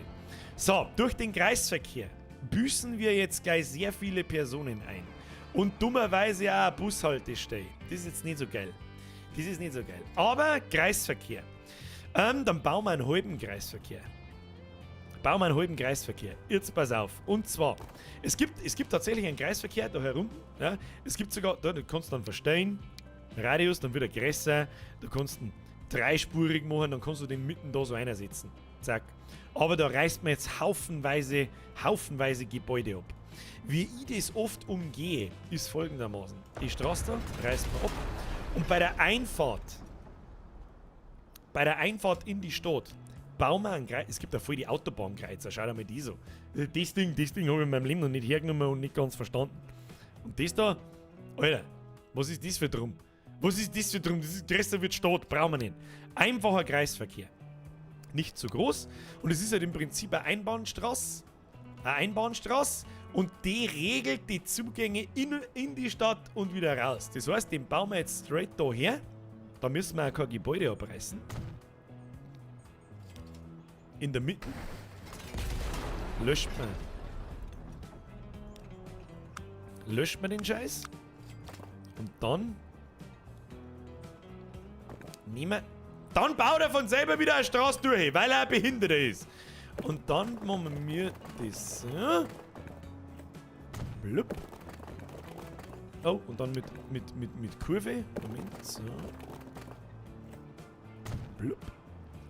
Und wo fahren wir da ein? Da fahren wir da ein. Machen wir jetzt mal gerade Strick so. Ja. Und dann da ein. So.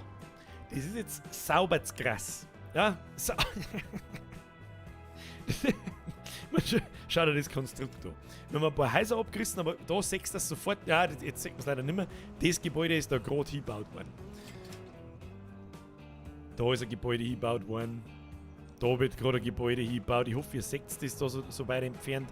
Und dann soll jetzt eigentlich, was man dann auch noch machen kann, was ich gerne noch tue, ist, es gibt das Zauberstab-Modul. Blub. Und dann wählst du eine Straße aus. Blub. Und dann siehst du da so eine rote Linie. Das ist der Straßentyp, den ich nicht ausgewählt habe, der er werden soll. Dann klicke ich da so drauf. Zack. Und dann haben wir da eine Schnellstraße draus gemacht. Bau nicht möglich. Warum? Verstehe ich nicht. Drücke auf Pause. Reiß die Straße ab. Nimm das Ding und mach einen geraden Zugang in unseren Kreisverkehr. Glätte das Ganze ein bisschen. Da erkläre ich jetzt nicht viel. Machen wir größer, machen wir größer. Ja, es gibt also Geländetools, wo du das Gelände anpassen kannst. Dann löschen wir die Scheißhausstraße da mittendrin wieder raus. Was soll das? Braucht kein Mensch. Glätten wir das ein bisschen da so rundum. Siehst du das, was man da alles machen kann. Wunderschön. Und weil das da drin so leer ausschaut, das gefällt mir nicht, gehen wir auf Assets und pflanzen wir einen Baum. und nur ein Bam und nur ein Bam und nur ein Bam. Und dann machen wir es ganz krass, dann machen wir noch einen zusammengefalteten Bam und dann machen wir noch, was machen wir dann noch? Einen Kaktus, so, und noch einen größeren Kaktus, und einen Stor, den wir auch noch mitten rein. Und dann haben das die neuen Sinn nur einen größeren Stor, so. Und dann ist, wie der Selbstspieler schreibt, der MG-Nest für die Preisen, wenn es kommen wollen. Play und dann passt es. Und schon ist der Verkehr etwas entzerrt. Jetzt fängt es halt wahrscheinlich da an und so. Aber gut, das ist halt jedes Mal, was ist halt, das ist a never ending story. So, oh, jetzt habe ich die Kamera ein wenig gedreht, geht übrigens mit der Taste Q und E. Ja, und dann würde ich sagen, werfen wir noch einen letzten Blick auf unsere Linien. Babene. Wie schon gesagt, die stadtinterne Buslinie ist immer schwierig. Großschwächtenbus ist leider weiterhin mit 60.000 im Minus und es haben gerade einmal, sagt man da recht schön, 12 von 34 Passagieren unterwegs. Totaler Kack. Aber der ganze Rest ist sauber im Plus und vor allem, gib dir mal das. Schau dir das so, unsere beiden Jets, die sind nicht mal voll. 43 von 74 Kapazitäten sind besetzt und wir haben mit 20 Millionen im Plus.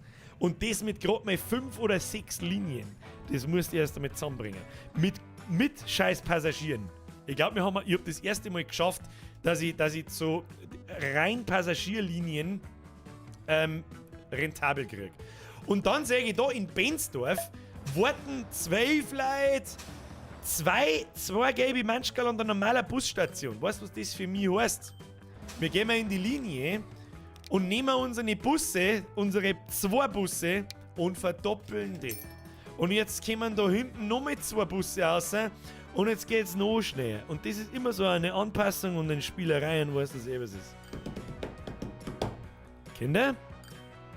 Und dann der sagen, weißt du, was ich euch sage? Spiel speichern. Da ist übrigens Birger Stream 1. Siehst du das? Das ist der Spielstand von letztes Jahr. Seitdem habe ich das Spiel nicht mehr deinstalliert.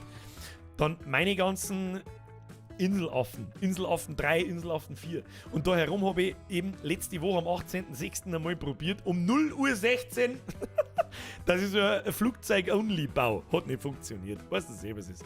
So, wie nennen wir das?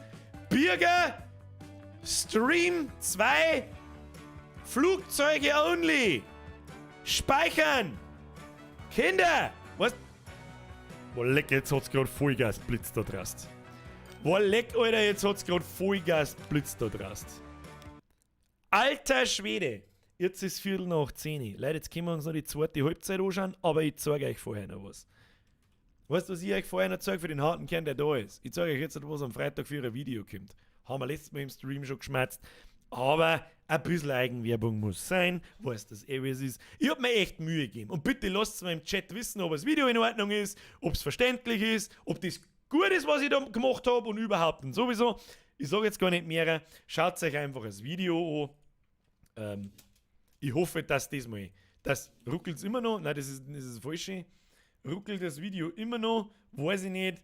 Machen wir jetzt einmal so, Schaut es euch einfach an, wir werden sehen. Wie viel schauen heute eigentlich zu? Das weiß ich selber nicht, um ehrlich zu sein. Bei mir steht der Counter schon die ganze Zeit auf derselben Zahl, das 2 Stunden lang, das kann nicht sein. So, zurücklehnen und jetzt schauen wir, was los ist. Pass auf, Monitoraufnahme. Ich bitte um viel Spaß. Zuhören, zuschauen. Das Ding kommt am Freitag. Oder das sage ich euch noch im Video. So, anschauen, ich bin Start. Viel Spaß damit. Endlich dürfen wir uns wieder treffen. Und was tun wir da? Richtig, Sophie! Habe die Ehre miteinander. Ich bin's, der Birger. Jawohl, endlich ist es soweit. Lang hat die Scheiße jetzt gedauert. Das letzte Update ist fast ein Jahr, aber endlich dürfen wir uns wieder zusammenhocken. Und was haben wir da?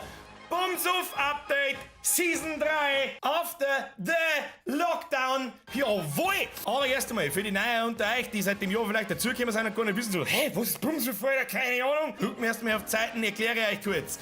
What the fuck ist Bumsuf? Bumsuf ist meine Trinkspur-App für Android-Handys. Gibt's schon seit über einem Jahr und da gibt's jetzt ein neues Update. Was tust du da? Hockst du mit deinen Spätzchen zusammen, riechst du eine halbe her, wenn du Pro-Gamer bist, riechst du einen Stammball her und dann drückst du halt auf weiter und jede Aufgabe, die wo kommt, die musst du machen oder du saufst. Oder du machst die Aufgabe und saufst. Ja, dann kannst du aussuchen. So, Aber was zur Hölle ist neu? Erst einmal habe ich mir die Bewertungen angeschaut. Die haben durch die Bank super. Erstmal merci da dafür. Aber es sind auch ein paar Ausfälle dabei, da wo es heißt so, 1 Stern kann nichts lesen, 1 Stern, die Sprache ist Rotz, 1 Stern so, also die App ist ja wirklich nett, aber irgendwie kann ich im Rausch nichts lesen. Dann hat man gedacht, da wird mir meine Community schon nicht den Schädel abreißen, wenn wir einen Sprachwechsel einbauen. Jawohl! Die Scheiße gibt's jetzt auch auf Hochdeutsch. Standardsprache bleibt natürlich Bayerisch. Ist ja sowieso klar. Und wenn die Preisenfutzen zu blöd ist, dass er die Sprache umstellt, ja, dann kann ich ihm auch nicht helfen. Entschuldigung. Nein, eigentlich nicht. Außerdem habe ich das Ding natürlich so erweitert, dass sie das erstens die Sprache beim nächsten Mal Handy starten merkt und zweitens auch für die weitere Zukunft, dass man das vielleicht einmal auf Englisch machen kann oder so. Wir werden sehen, da soll sich der Zukunftsbürger drum kümmern, was weiß ich schon. Was noch? Neuer Spielmodus. Quiz, simple as fuck. Neuer Aufgabenmodus, kommt dazu, stellt irgendjemand in der Runde eine einfache Frage. Weißt das, darfst Schluck verteilen, weißt das nicht, musst saufen. Haben über 200 Fragen drin, ist natürlich erweiterbar in der Zukunft bis ins Unendliche. Und da haben Fragen drin von leicht bis schwer. Heißt, ihr könnt euch so richtig geil über den Haufen düdeln, richtig geil blamieren. Haben aber auch Fragen dabei, die kann keine Sau nicht wissen, also kannst du dir darauf einstellen, dass du saufen musst. Was noch? Kurze Pause. Mein Pferdeschwanz ist aufgegangen. Pferdeschwanz. Warum hat's da darin eigentlich schon wieder 5000 Grad? Kruzifix. Über 50 neue Standardaufgaben. Festivalaufgaben gibt's leider keine neue, weil es gibt dieses Jahr auch noch keine Festivals und keine Volksfeste. Hab ich mir geschenkt. Da wird man schon gar nicht den Kopf abreißen. Was dann noch dazu kommt, sind ewig viele Begriffe für den Telefonmodus, für den Google-Modus und für den Pantomime-Modus. Ich weiß gar nicht wie viel. Ewig viele Bugfixes an Texte, an Buttons, an Sounds, neue Beutel, neue kleine Easter Eggs, neue, was weiß ich, was noch alles. Es sind lauter so Kleinigkeiten, brauchen wir nicht weiter drauf eingehen.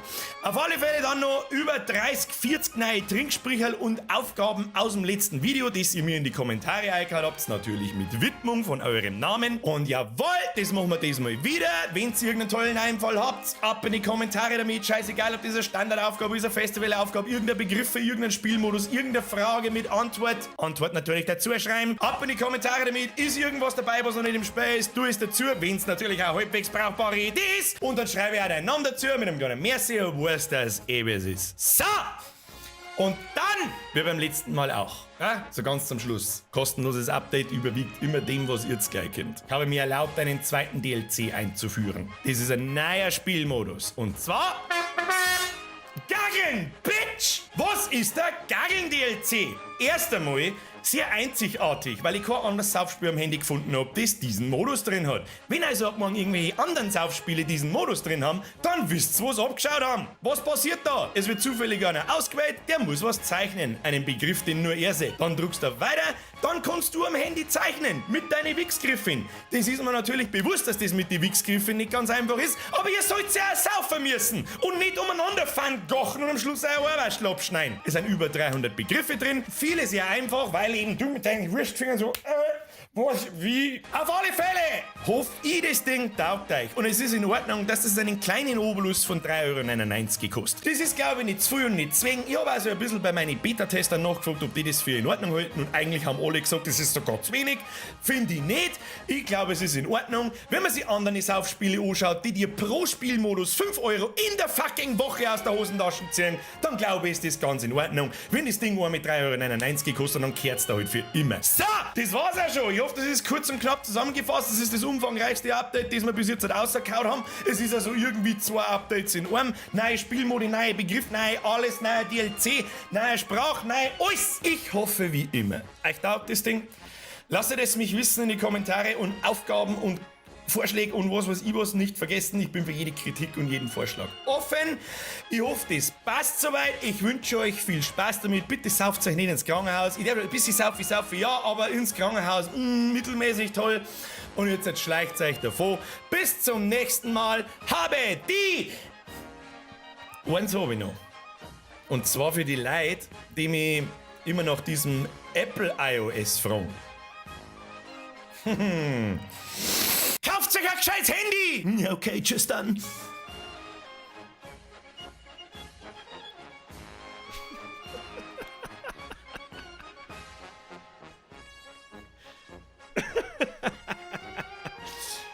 Ja! Alter, mir rinnt so's over, dass der Wahnsinn ist. So,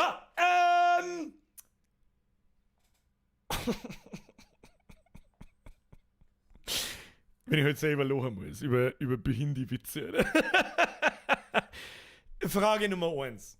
Ich hoffe, es ist einigermaßen verständlich und einigermaßen unterhaltsam gestaltet als Video. 2. Okay, tschüss dann. Was sagt's? Meinungen. Meinungen ab in den Chat. Bitte, wer noch da ist. Suche Mann mit Pferdeschwanz. Frisur geil.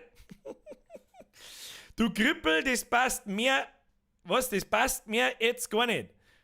Hashtag gescheites Handy. Passt, nice, super, blärt, sehr gut, Bürger, geile Scheiße, nice. Ist der Olgrünbert mit dem Foodlapalfans verwandt? Ja, das ist sein Cousin. Das ist das Inzestkind von.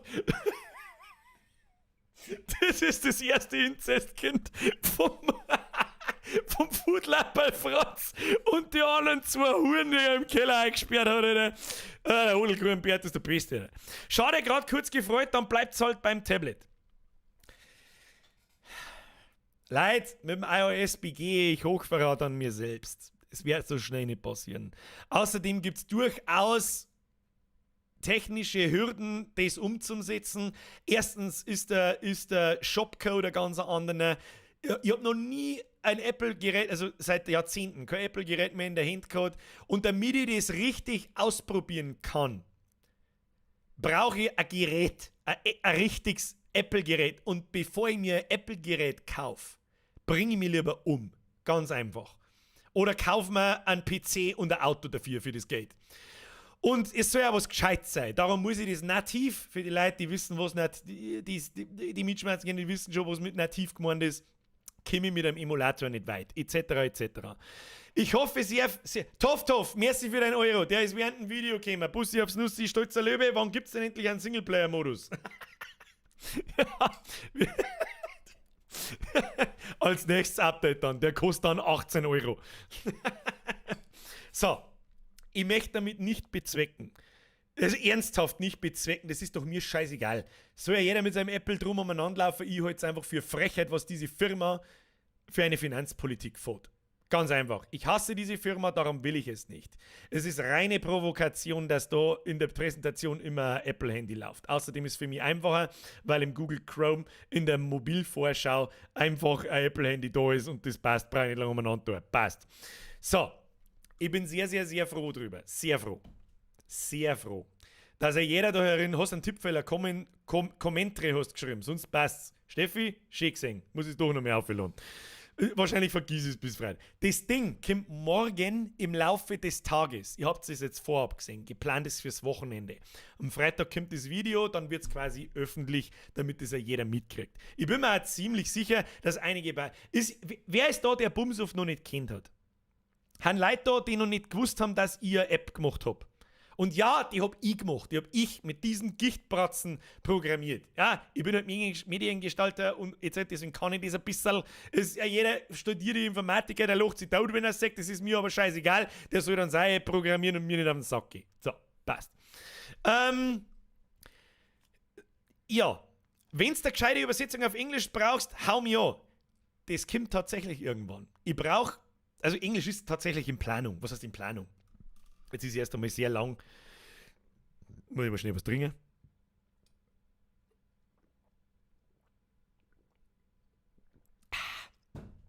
Sehr lange einmal nichts in Planung, was Bumshof betrifft. Ich habe fast mein Dreiviertel Urlaub letzte Woche dafür hergegeben, dass das Ding herzeigbar ist und fertig wird. Es läuft auch schon ein Beta-Test. Oder ist gelaufen, da haben wir einen Haufen Rechtschreibfehler hauptsächlich gefunden, aber im Großen und Ganzen soll das Ding ganz gut laufen und soll nichts fein. Passt. Ich hoffe, es ist mal wieder ein kleiner Aufschwung für die App. Ja, da hat jetzt lang nichts da. Ich glaube, das letzte Update war von letzten September oder Oktober. Um das mal wieder in Erinnerung zu rufen, natürlich auch irgendwo. Dann hoffe ich sehr, dass der DLC vor allem, weil der halt was kostet, das ist mir das Allerwichtigste, dass euch das Ding taugt, dass das gescheit funktioniert, dass das auch Spaß macht und dass es in Ordnung ist. Ja? Wenn 3,99 € einmalig, ganz furchtbar wichtig. Andere Trinkspiele verlangen da Abos dafür. Das ist kein Witz. Und zwar für 5, 6, 7, 8 einfach nur Textaufgabenpakete. Ohne irgendwelche Besonderheiten. Wirklich 3, 4, 5 Euro in der Woche. Das ist konzipiert dafür, dass sie irgendein besoffener Depp das Ding kauft so, ja, das probier schnell aus und vergisst im Vollsuff dann, dass er storniert und das 1, 2, 3 Wochen lang laufen hat. Heute für eine absolute Frechheit. Bei mir ist das anders. 3,99 €, dann kennt er das Ding auf Lebenszeit. Okay? Ich hoffe, dass das in Ordnung ist. Plus, und das ist mir das Allerwichtigste, das ist nicht bloß in Anführungsstrichen, irgendeine Textaufgabe, wenn es irgendwelche innovativen Textaufgaben werden, ja, die irgendwie einigermaßen besonders werden, dann und das sind 100 oder 200, dann sowas kann in Zukunft für Bumsuf auch irgendwann mal kommen. Ja? Irgendein spezielles Aufgaben gehabt, ich weiß noch nicht was, keine Ahnung. Mit den DLCs ist sowieso jetzt erst einmal mit den wirklich besonderen Schluss. Gibt es jetzt 2 Stück, das ist der Geschrei-DLC und der neue Gageln-DLC. Und beide kosten halt jeweils 3,99 und ich glaube, dass das in Ordnung ist. Wollten Sie, wie viel von den 3,99 kommen bei dir an? Das ist sehr, sehr, sehr öffentlich herausfindbar. Google nimmt sich davon 30%. Ab dem 1. Juli nimmt sich Google davon nur 15%. Eigentlich ist total dumm. Eigentlich ist total dumm von mir, das am Freitag zu bringen. Merke ich gerade so. Eigentlich müsste das eine Woche verschieben. Warum? Folgende Erklärung. Der Google-App nimmt sich 30% von diesem Betrag. Und von dem, was sind denn 30% von 4 Euro? Ich weiß nicht. 10, 80, dann kämen sagen wir 3 Euro. 3 Euro kämen bei mir. Und von daher muss ich natürlich Steuern und alles andere zahlen und Transaktionsgebühr und was weiß ich, was ist für ein Scheiß. Sagen wir mal ein bisschen was über die Hälfte. Okay? Es ist aber auch akzeptabel. Ganz ehrlich, ohne Google, das den Play Store nicht geben, hätte ich gar nicht die Möglichkeit, die App zu veröffentlichen und so weiter. Das ist alles in Ordnung. Die sollen einer geben für die. Aber, ich habe eine Nachricht gekriegt als Developer, also als Entwickler, ab 1. Juli. Pass auf, zirkt Google nicht mehr 30%, sondern halt 15% ab bis zur ersten Million, die deine App verdient. Also ich lerne mich jetzt einmal aus dem Fenster und sage, von der Million sind wir sehr, sehr, sehr, sehr unfassbar, leckt mich am Sack und am Kreidel und am Beidel und auch irgendwo so zwischen die Ritzen von deinem Anüsschen weit entfernt. Okay? So. Dann ziehen sie nur noch 15% ab. Da habe ich jetzt gut, dass mich da jemand drauf gebracht hat. Wie besser sagt man, wenn ich das noch mehr eine Woche verschiebe, oder wann ist denn der 1. Juli? Wann ist denn der 1. Ja, nächste Woche halt. Sagt mir besser, wenn ich es noch mehr eine Woche verschiebe? Das ist mir jetzt gerade eingefallen. Fuck. Verschieb's halt. Jetzt fahren sie, haben sie kein Problem. Verschieb's. Das ist am Donnerstag. Ja, am Donnerstag passt ja. Okay. Das passt mir jetzt zwar gar nicht in meinen Zeitplan. Überhaupt nicht. Also wenn's da, das ist wirklich, da können wir das erste Mal halbwegs ernsthaft sagen, das mache ich dann wirklich nur aus irgendwas, aus finanzieller Sicht. War das in Ordnung? Dann verschieben wir es. Dann habe ich euch halt einfach schon einmal eine Woche vorher triggert. Ihr könnt euch auf ein Update freuen. Schaut auch nicht. Dann schauen wir nochmal bei den Beta-Tester vorbei. Vielleicht kommen wir es noch mehr ein Stück fehlerfreier machen. Ich muss sowieso noch ein bisschen was am Video ändern. Rechtschreibfehler drin. Und dann glaube ich, wenn man keiner Basis, sage ich merci euch. Schau her. Von ganzem Herzen Uzi. Erstens, scheiß drauf, warte eine Woche, der Google-App hat genug Geld. Das war mir wurscht, ganz ehrlich. Zweitens, die Apple-Fanboys sollten Koitus mit ihrem Knie verüben. Drittens, Carport. Du bist auch einer von den ganz großen Volldeppen in dieser Community. Das ist unfassbar. So, Uzi, merci dir. Späßle kurz beiseite. Von ganzem Herzen, meine ich wirklich ernst. Von ganzem Herzen, das zeigt mir wieder, was für eine unfassbar unaustauschbare, loyale, affengeile Community ich da am Start habe, die alle sagen, verschieb's, überhaupt kein Stress. Und ich das einigermaßen gewissenfrei werde ich es nie machen können, gewissenfrei tun kann. Dann verschieben wir es auf nächste Woche. Vielen herzlichen Dank. Dafür spart euch einmal 1, 2 Donations in der nächsten Woche vielleicht. Das war vielleicht einmal angebracht. Und dann kauft euch halt einen oder beide DLCs oder was, weißt du nicht. Da habt ihr wenigstens sogar noch was davon. Ich habe mir wirklich Mühe gegeben. Ich hoffe, dass das Ding passt. Und Hashtag Full Homo Pride Week. Eigentlich sollte man nächste Woche noch so ein Regenbogen-Bumsuf-Logo reinmachen. Hätte auch ein Carport gebaut, dann hätte euch die Autos nicht zerhagelt. Hashtag Sprengi. Weißt du eh. So, Leute. Alter, ich liebe den Carport Running. Hoffentlich kriegt er den nie. Dann bleibt's lustig. Irgendwann komme ich wirklich, Alter. Und dann bauen wir diesen Carport. Und das wird der schlechteste, fotzengräbste, kaputteste, behindertste Carport, den die Welt je gesehen hat. Mit einem Regenbogen. Und als hätten 2 4-Jahre gebaut. Das wird super, Alter. Mehr Begaffe! Wenn das noch auf Englisch kommt, wäre es möglich, Spiele in der Sprache zuzuweisen, weil es das Handy ja weitergibst und dann jeder seine Sprache hat beim Spielen. So krass, geil! Boah, leck, Alter! Boah, ja, also technisch ist natürlich machbar. Die Frage ist, wie sehr das gebraucht wird.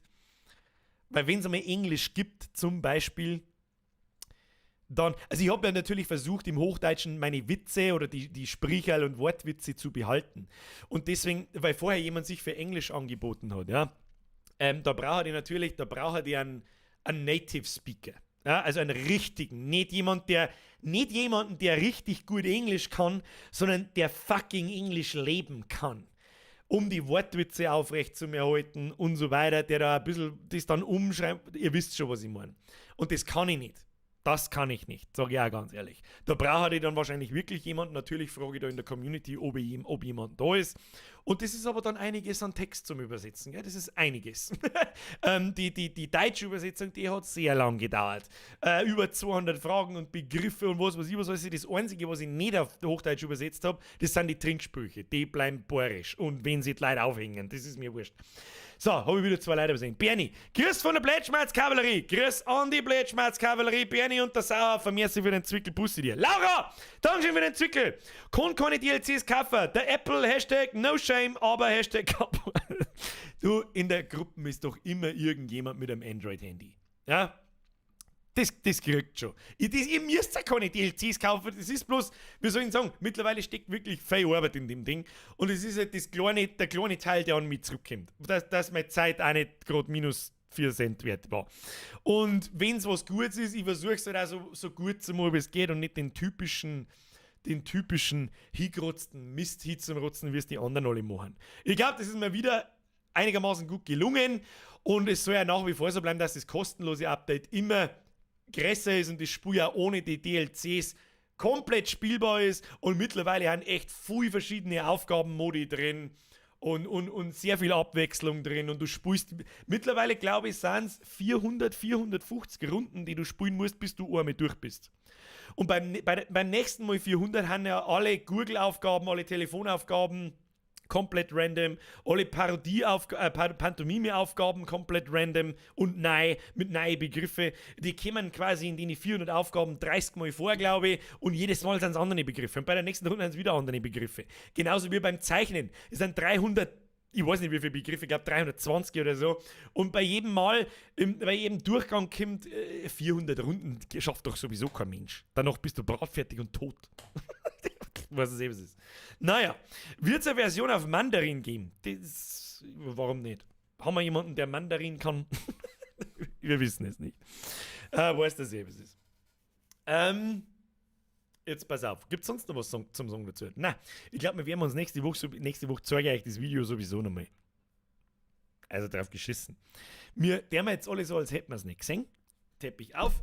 Einigen. Nächste Woche kommt ein sehr umfangreiches Bumsov-Update. Das ist wirklich das Größte, was wir jemals gemacht haben.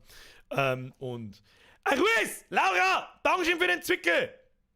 Und Bierman, merci für den Fünfer. Schaut up and take my money. Hashtag gib DLC, Hashtag Carport, Hashtag Spendenaufruf. Ich glaube, den habe ich da schon gegeben. nicht zu sehr aus dem Nähkästchen plaudern. Aber ich glaube, den Laura, danke, merci für den 5 Euro. Und hör halt auf damit. Quasi Hosten gerade gekauft. Merci dir, Alter. Seriously. Laura, danke für deinen Zwickel. Englisch Erstfassung, da dir helfen. Hashtag No Native. Die kriege ich ja selber hin. Das ist ja das. So sporadisch, so irgendwie kriege ich es hin, aber es soll halt was gescheit sein. Weißt du eh, was es ist? Ja, weißt du eh, was es ist? Da findet sich schon jemand. Da findet man schon irgendjemand. Und so noch gibt es zu Fiverr und da soll es mir jemand übersetzen. So, Leute. Jetzt ist Schluss, jetzt mache ich mir den Rest von dem Hamperer Sauhaufen noch anschauen gegen Ungarn und mag mich sauber totlachen. Vielen herzlichen Dank fürs Zuschauen. Transportfieber war mir wie jedes Mal, auch letztes Jahr schon, eine absolute Ehre. Ich darf mich sehr freuen, wenn wir nächsten Montag Sea of Thieves spielen und am Mittwoch Transportfieber und nicht Horizon. Horizon können wir immer wieder mal spielen. Transportfieber ist gerade schön gemütlich. Und es ist jetzt heiß für jeden Scheißtrick. Weißt du, was es ist? Ich würde sagen, wir sehen uns am Sonntag in der Ankündigung. Es kommt kein Video am Freitag, das kommt am Freitag in der Woche. Aus unerklärlichen Gründen. Vielen Dank für die ganzen Donations heute wieder mal. Vielen Dank fürs Zuschauen. Hashtag ultra harter Kern. Wer wirklich immer nur zuschaut, währenddessen Deutschland spielt. Vielen Dank dafür. Weißt du, was es ist. Danke an die ganzen neuen Mitglieder. Da waren halt auch einige dabei. Dankeschön. Leave a like if you like. Wer noch nicht geabonniert und gefollowt hat auf Twitch, jetzt beides oder keine Ahnung, schleudert euch einfach an, ich weiß es doch auch nicht. Der Chlorbrem, merci für den Euro, Grüße aus, was? Liebersberger Hüttenfreund. Also an Liebersberger Hüttenfreund. Bussi aufs Nussi. 2-1 für Ungarn.